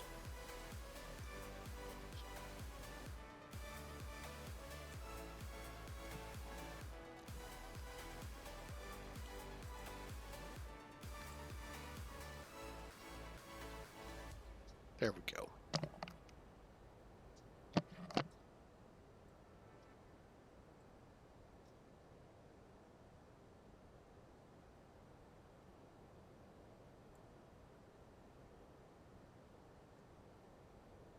And again, medium, he says, and there we go. All right, so we come over here.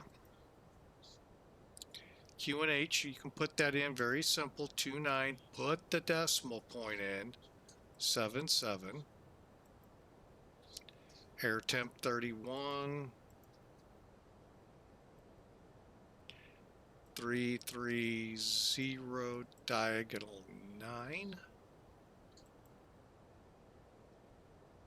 All right, since we're shooting the RNAV, 355.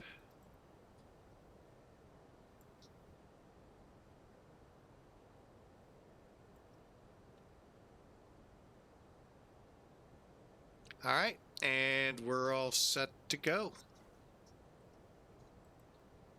82 miles out.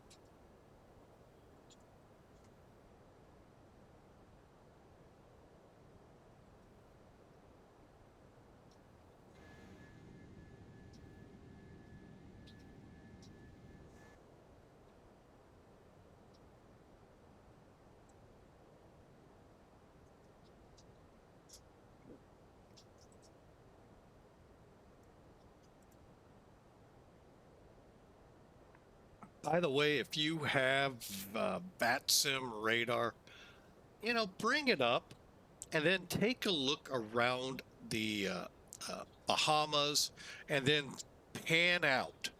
You're going to actually see Humberto and the tropical storm very clearly. This is actually, I'm really liking this radar. Really am. The fact that it shows it is incredible.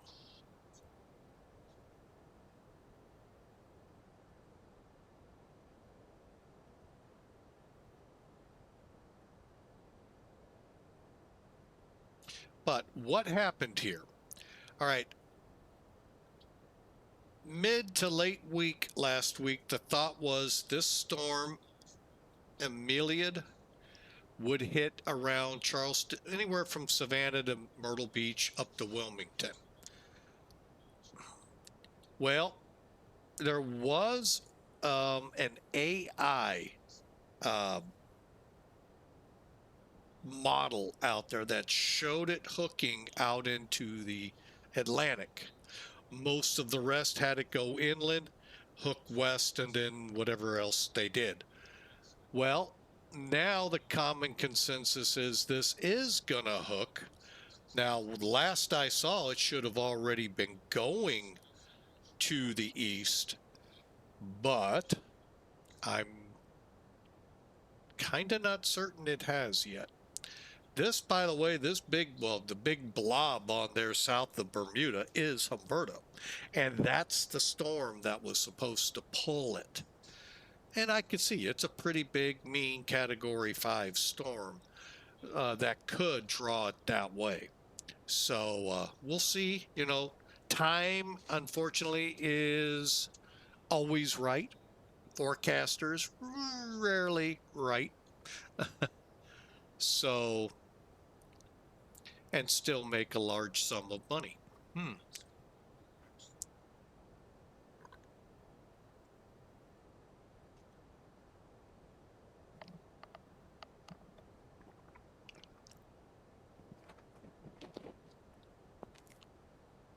So, anyway, if you do have VATSIM radar, you can really, that impresses me that they show stuff where there's no radars.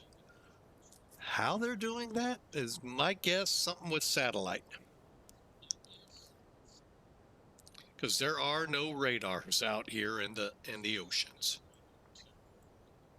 Except on ships, and ships would only show a limited range. But again, I am impressed. All right, we're coming over the Tampa Bay area. Let's see what we see outside. 22 to go.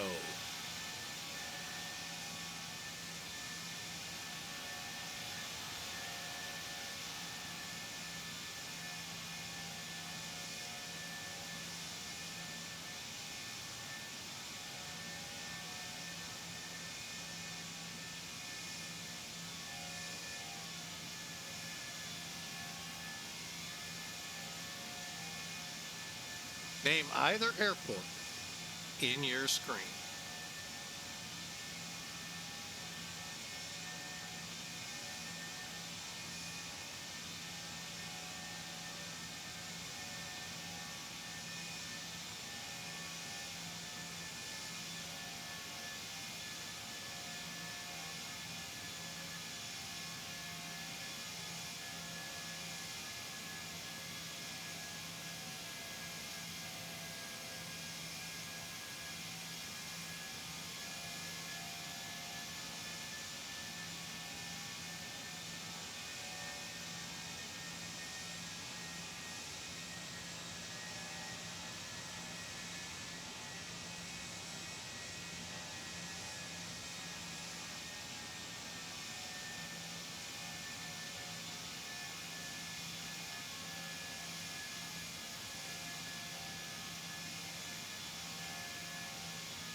All right.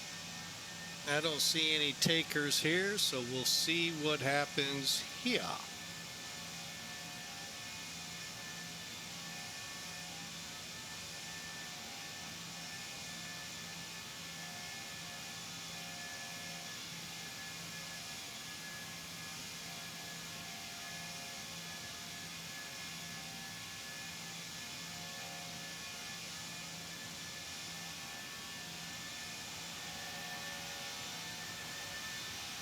All right, the answer. You had Tampa International and St. Petersburg. Or, is that right? Petersburg? Clearwater Airport?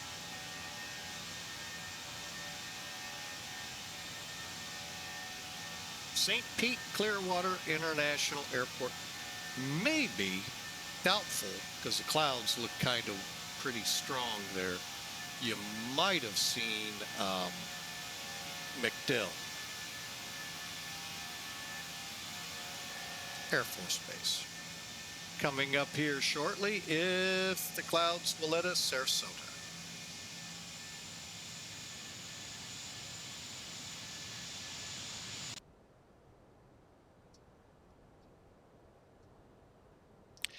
All right, time for me to get my butt in the cockpit here and start thinking about this descent.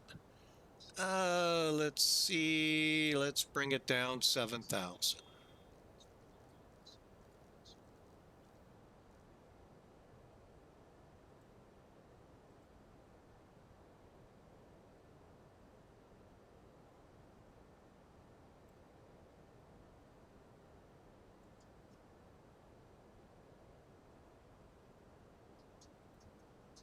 Okay, I'm going to go ahead, put it in just in case.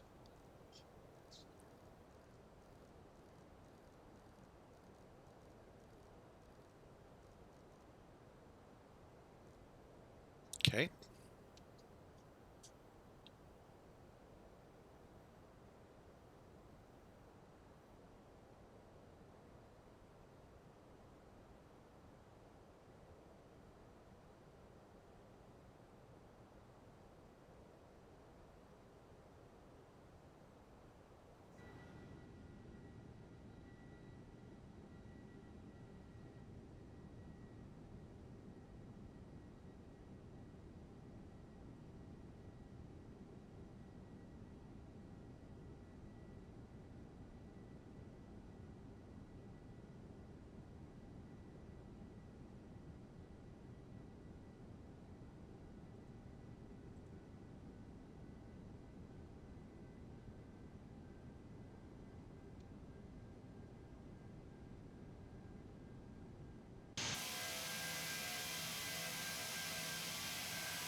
Crossing traffic behind us.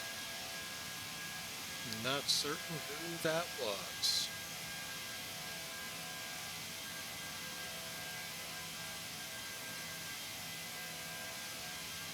Oh, American Airlines Uno. Nice, headed to Phoenix.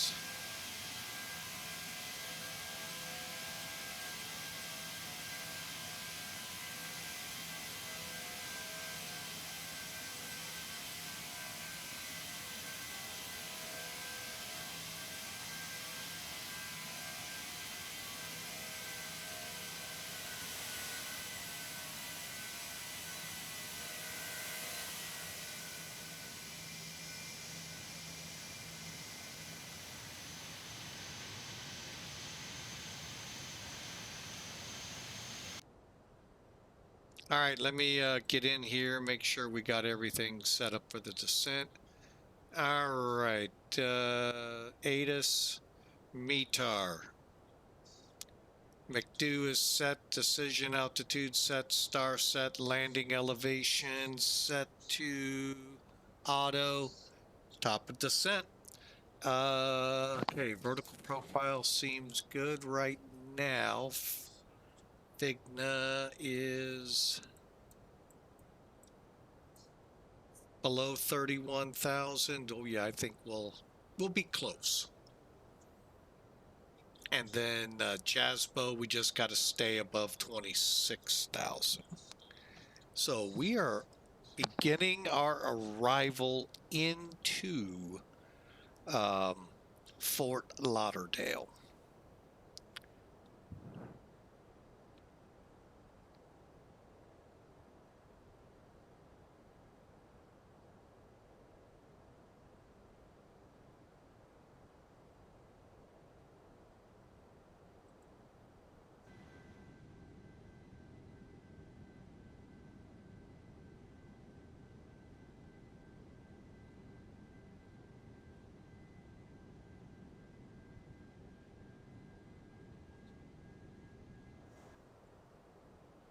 Okay, there we are. We're going to go ahead and get that taken care of as we begin our work across the peninsula to Fort Lauderdale. All right, descent constraints on auto brake. We decided medium.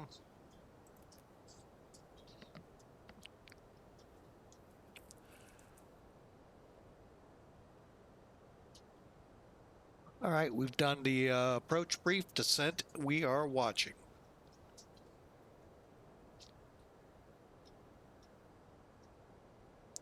As we begin to steepen that descent. So again, hope you've enjoyed the flight from Chicago's O'Hare International to Fort Lauderdale. Starting to move the snowbirds southbound. They're migrating just like the birds.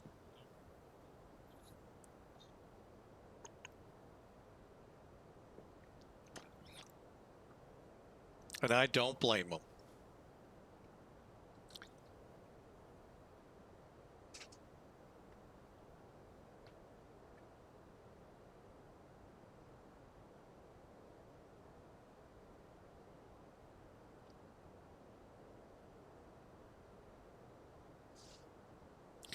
All right, that cell's still way out there.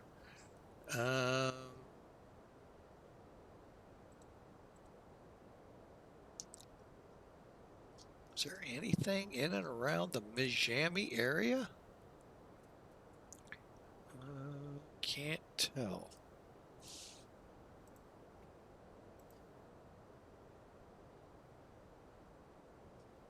Yeah, we could pick up some specs along our run over towards on the Tiki 3 at Banty. We'll see. I'm kind of skeptical, but we'll see. But boy, if I could show this, holy mackerel.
Okay, just checking something in Discord here real quick.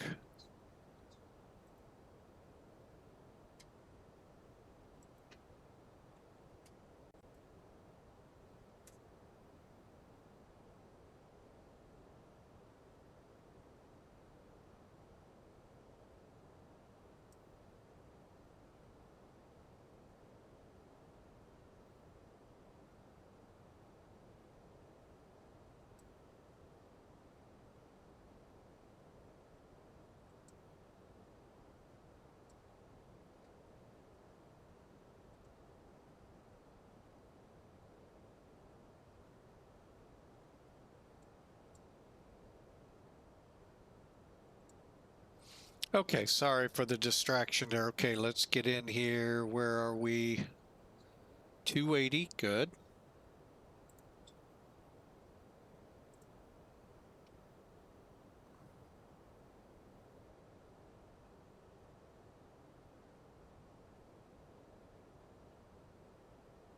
All right, altimeter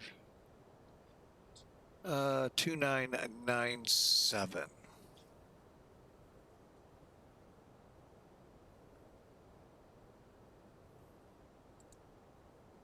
Let me just do a quick.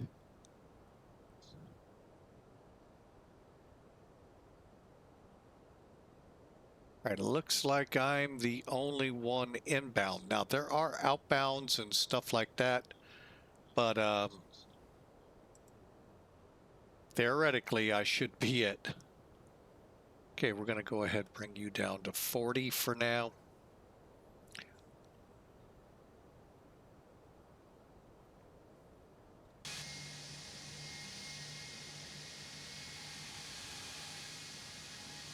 A lot of puffy clouds out here.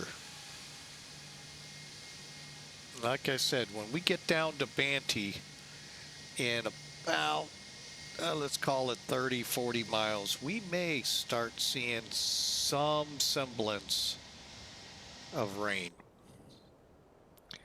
Okay, 30, 2977.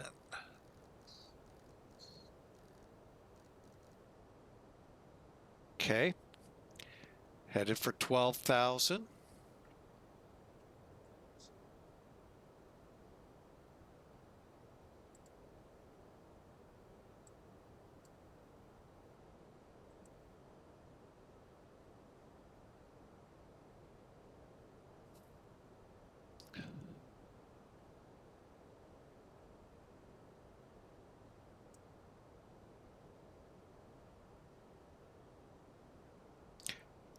Not real hopeful, because right up here between Banty and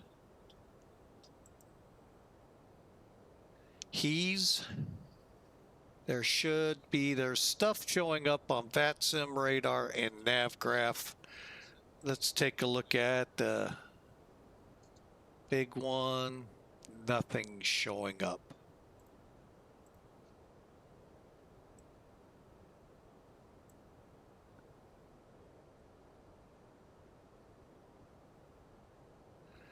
Okay, well,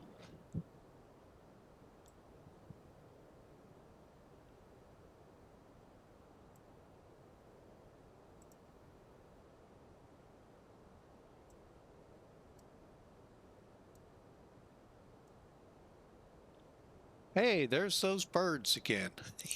I love that. Oh, they crack me up. Now, if we were to go up into that general direction, we're going to begin to see some of that storm. So anyway, that gives us an idea. No, we're not going to see them. And that's okay. We'll just see some clouds. But I am definitely not picking up any returns. And I'm going to go ahead. Yeah, we'll keep it here.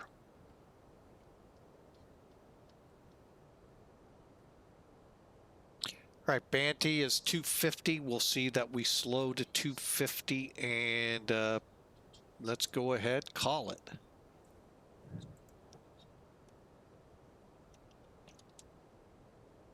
Oh, that didn't go over well.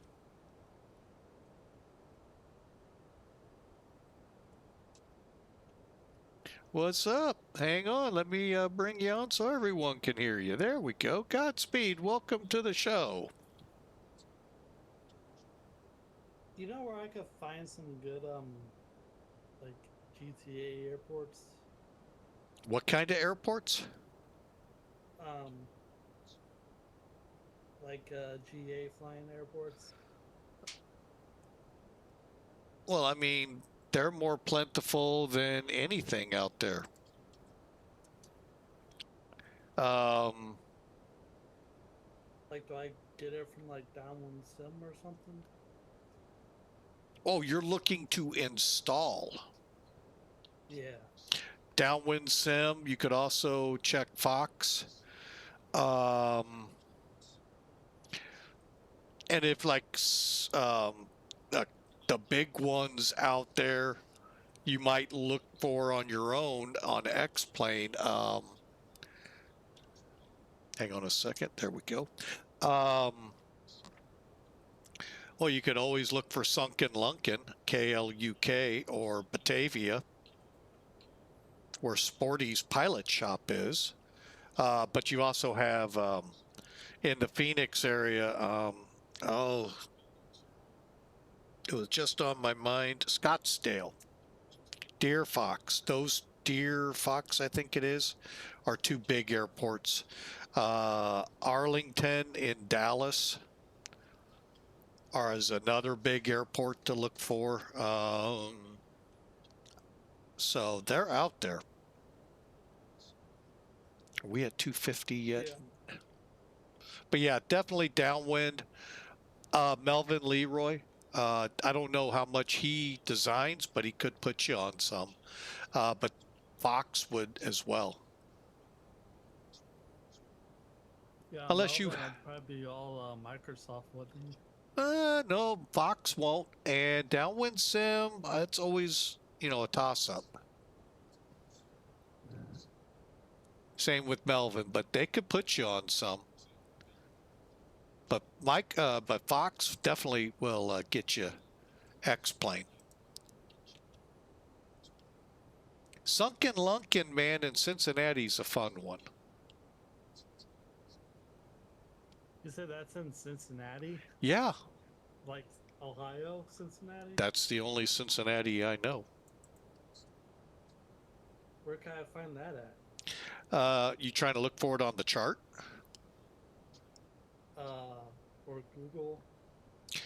Basically KLUK, Kilo Lima Uniform Kilo. It's right on the Scioto River at the Ohio River. One of the runways always goes under. Abbreviation for it again? Huh? What was the abbreviation for it again? Kilo Lima Uniform Kilo.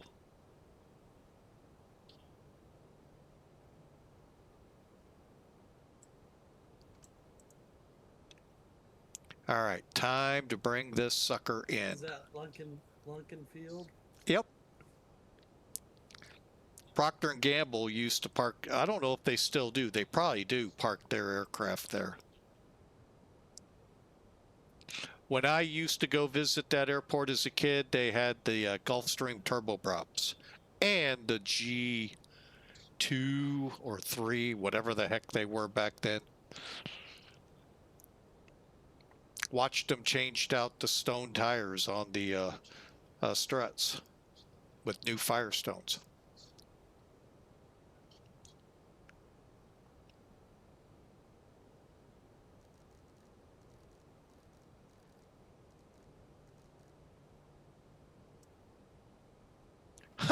He went offline. Ah, man, I tell you, these controllers, no guts, no glory. Think he went over to Tower, Miami. Well, let's make sure. .CTAF KFLL. Sweet. Is this in the X-Plane, like, already? This It airport? should be.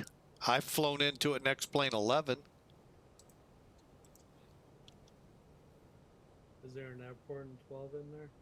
I haven't tried it in 12 yet.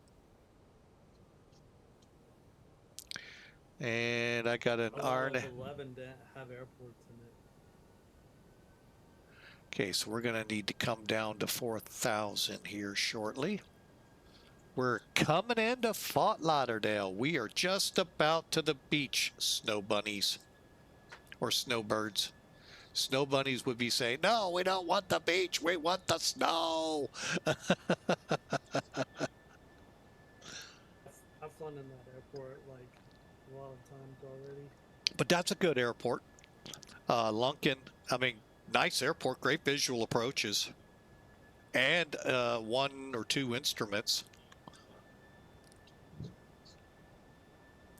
What the heck is this below us? Hang on.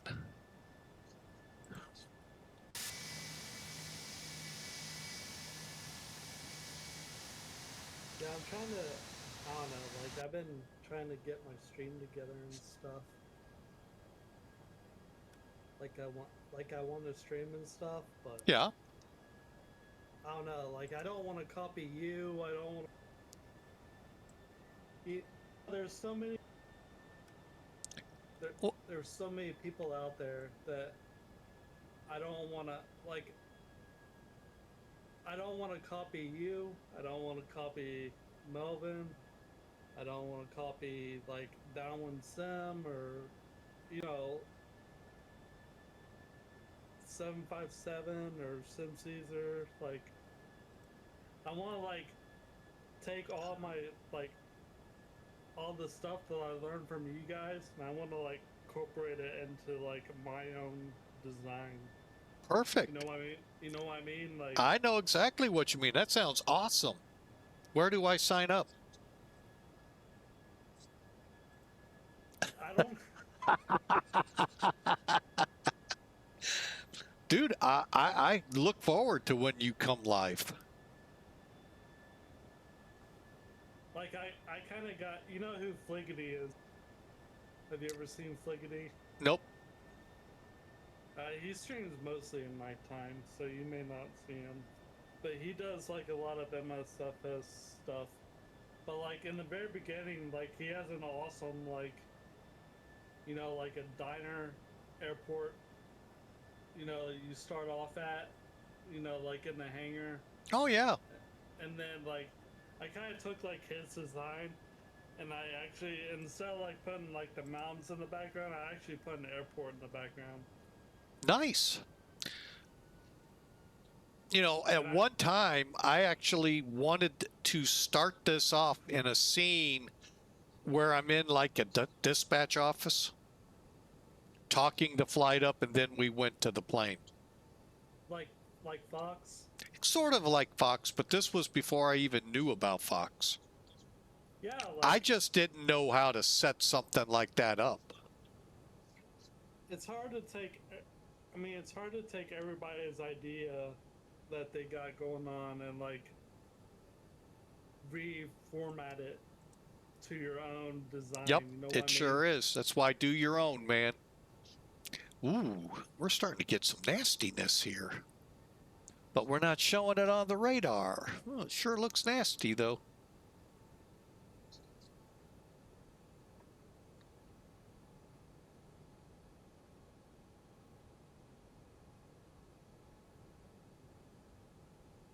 I wish I would have saved a lot of stuff before I wiped my computer.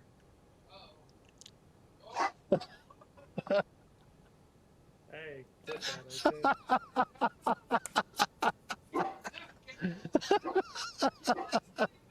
Oh, Yeah, that's a... Yeah, I said it.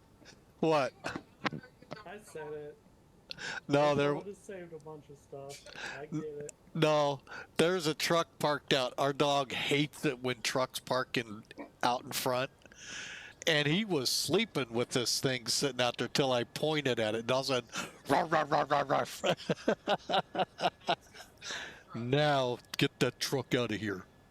I don't even know where they were. Getting all those bushes and stuff. That was funny. Anyway, sorry. That's all good. I'll blame it on Winston for missing that. Yeah, like, I only have, like, 4 scenes right now. I'm trying to add more. I have 3 payware sceneries in X-Plane 12, and No. I think that's it. I meant, like, scenes in, like, in my OBS. Ah, I'm trying to add more.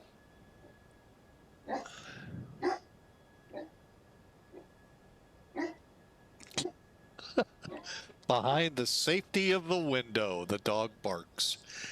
Come to the door, he'll run.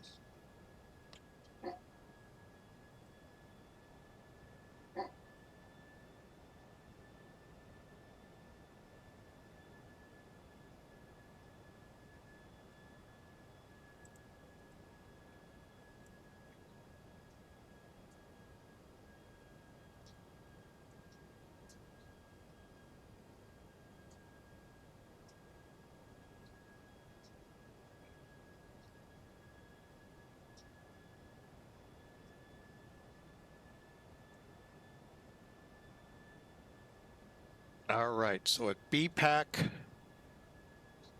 going to go ahead and dial this down. You can get a feel for what we're doing here, folks. This is our RNAV approach. Required navigation procedure.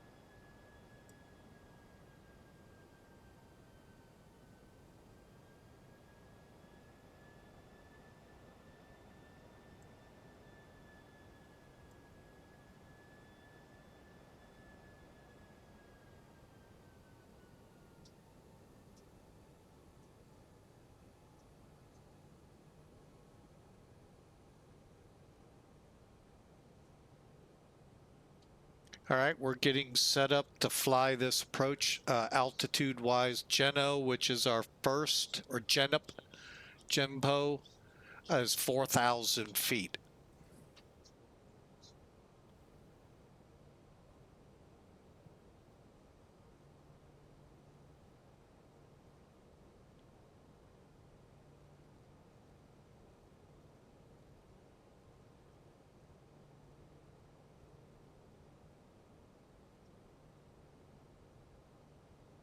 Be right back.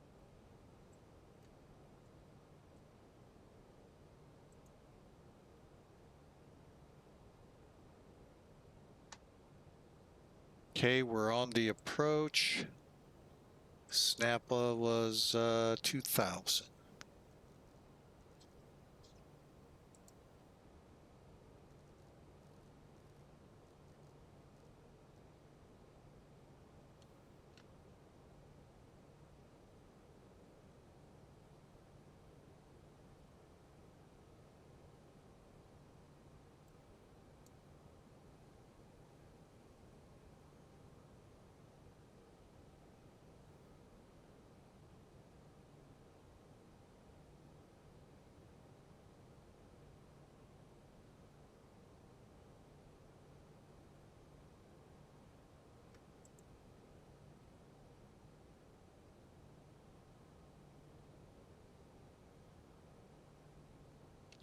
All right, Fort Lauderdale traffic, American 1424 on the RNIP for 28,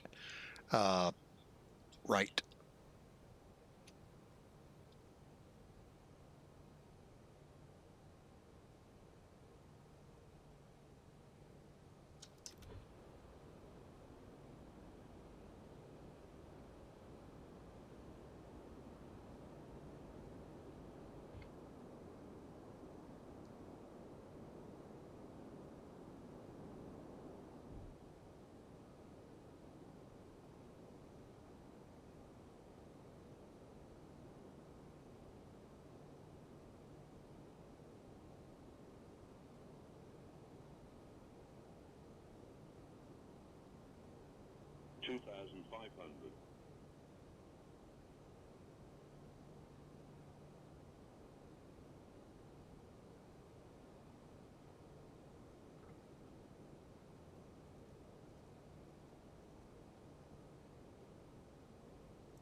Okay, I do have the runway in sight. Fort Lauderdale traffic 6 miles out, 28 right, American 1424.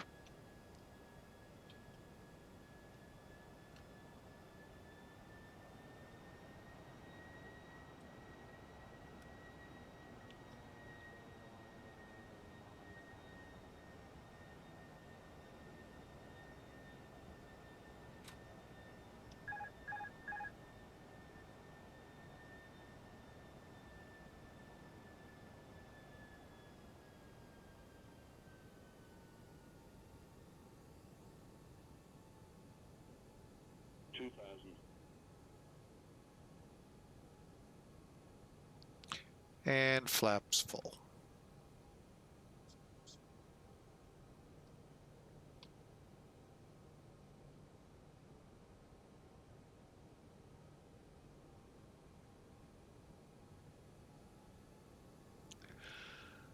Okay.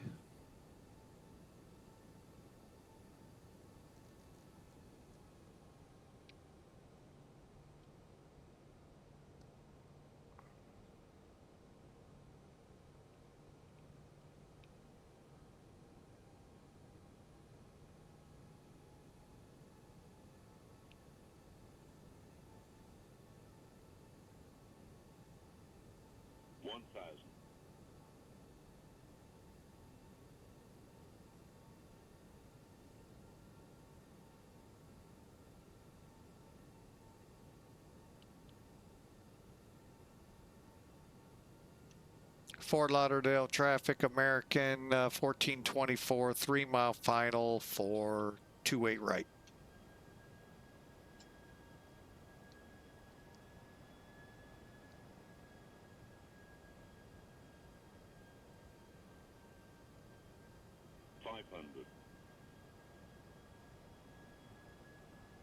Above.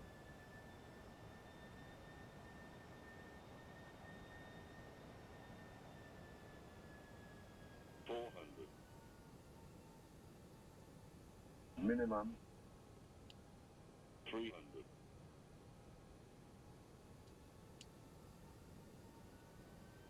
200.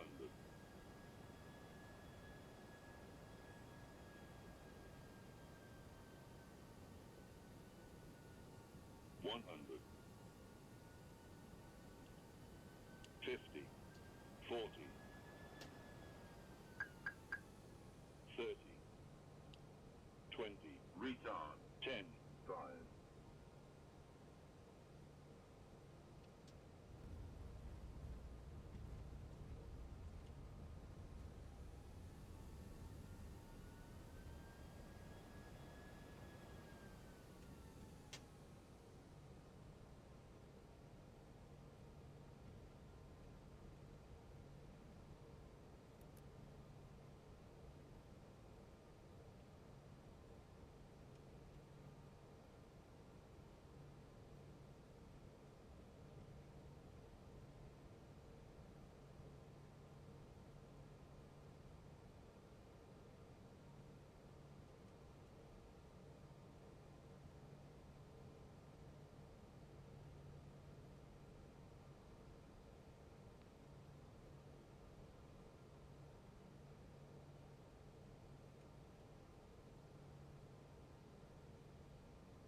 And Fort Lauderdale traffic, American 1424 off 28 right.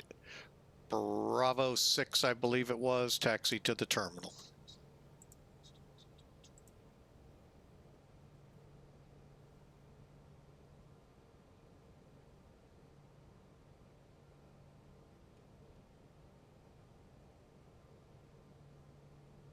All right, and we're going to Echo 5. See how this works out.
welcome to Fort Lauderdale.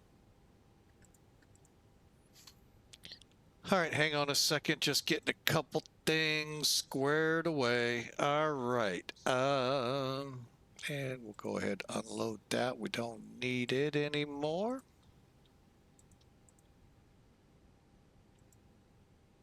Okay.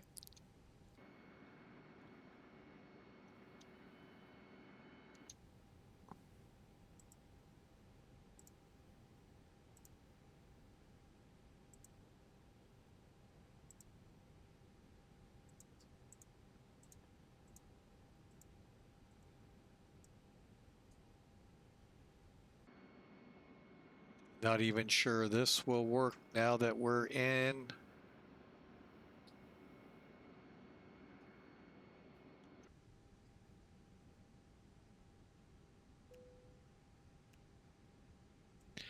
All right, the airline clocked us at 376 feet per minute. We'll go ahead, file it.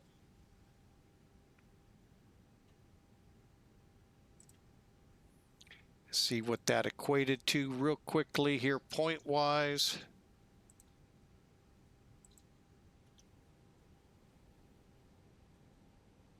Seeing if the brigade will come out. If not, we'll open things up here. All right. Not seeing much activity out there. Oh, there they go. All right. So according to this, we got 230 points, no bonus points. We would have if we'd have gone into Miami, just no Airbus routes into there. We did pretty good. We forgot the lights for landing. Oh, you know, okay. But overall, not a bad flight, according to a virtual American. All right, and let's just pop outside and see what we can see going on. All right, let's take a look at this flight, shall we? First things first, get rid of that at the top, and then we'll bring in Elevatech.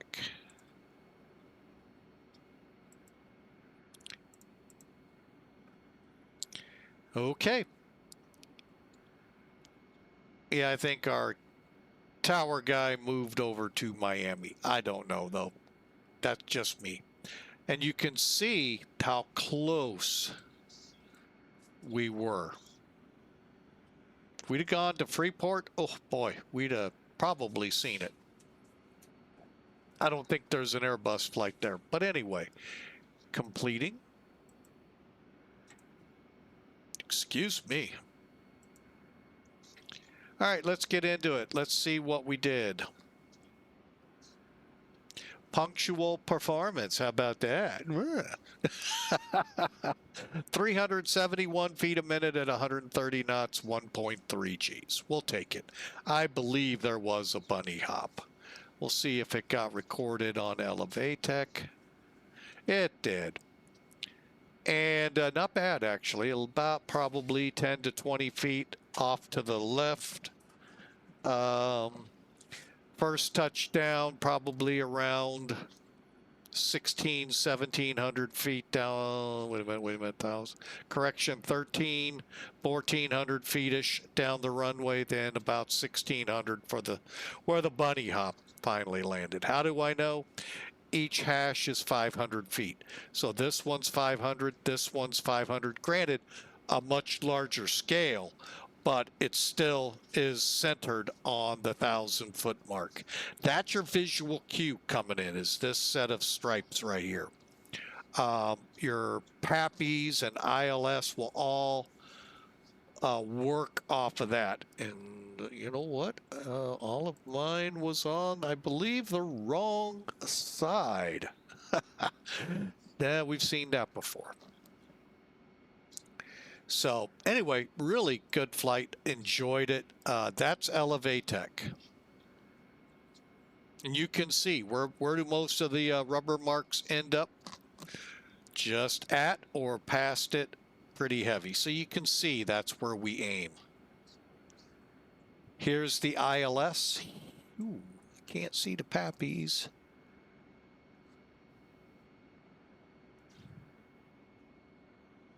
to tell you if they are. Oh, nope, they are right. There they are, right there. So they were in the right location.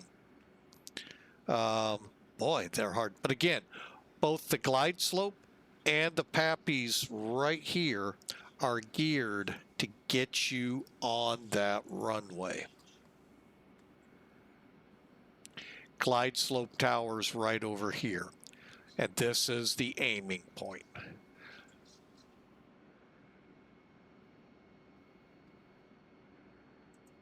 All right, let's bring in the official scorekeeper.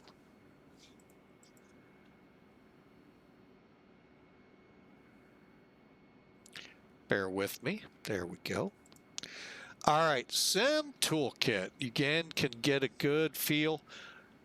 Boy, I really wish VATSIM radar. What they use, that technology applied here, because Humberto you can see right out about here. And the rest of this storm right out in here. So, but anyway, 320 feet a minute, 131.3 Gs. Let's complete it. Let's dig in. Oh, and all the centers came up. How come they didn't? They aren't showing on mine, huh? Must be getting ready to.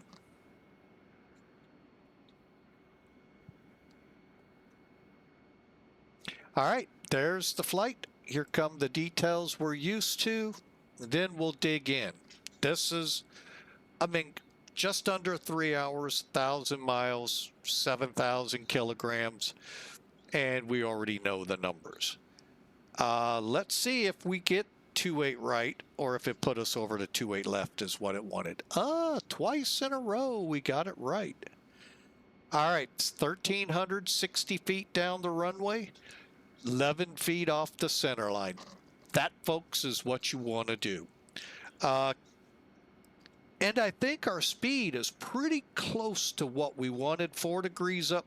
You got to be careful with your rotating this plane. Remember, it's a long tube, and that tail can hit that ground a lot easier than the others, Airbuses, just like Boeing. That's 757, especially if you fly the Dash 300. Ooh, that tail.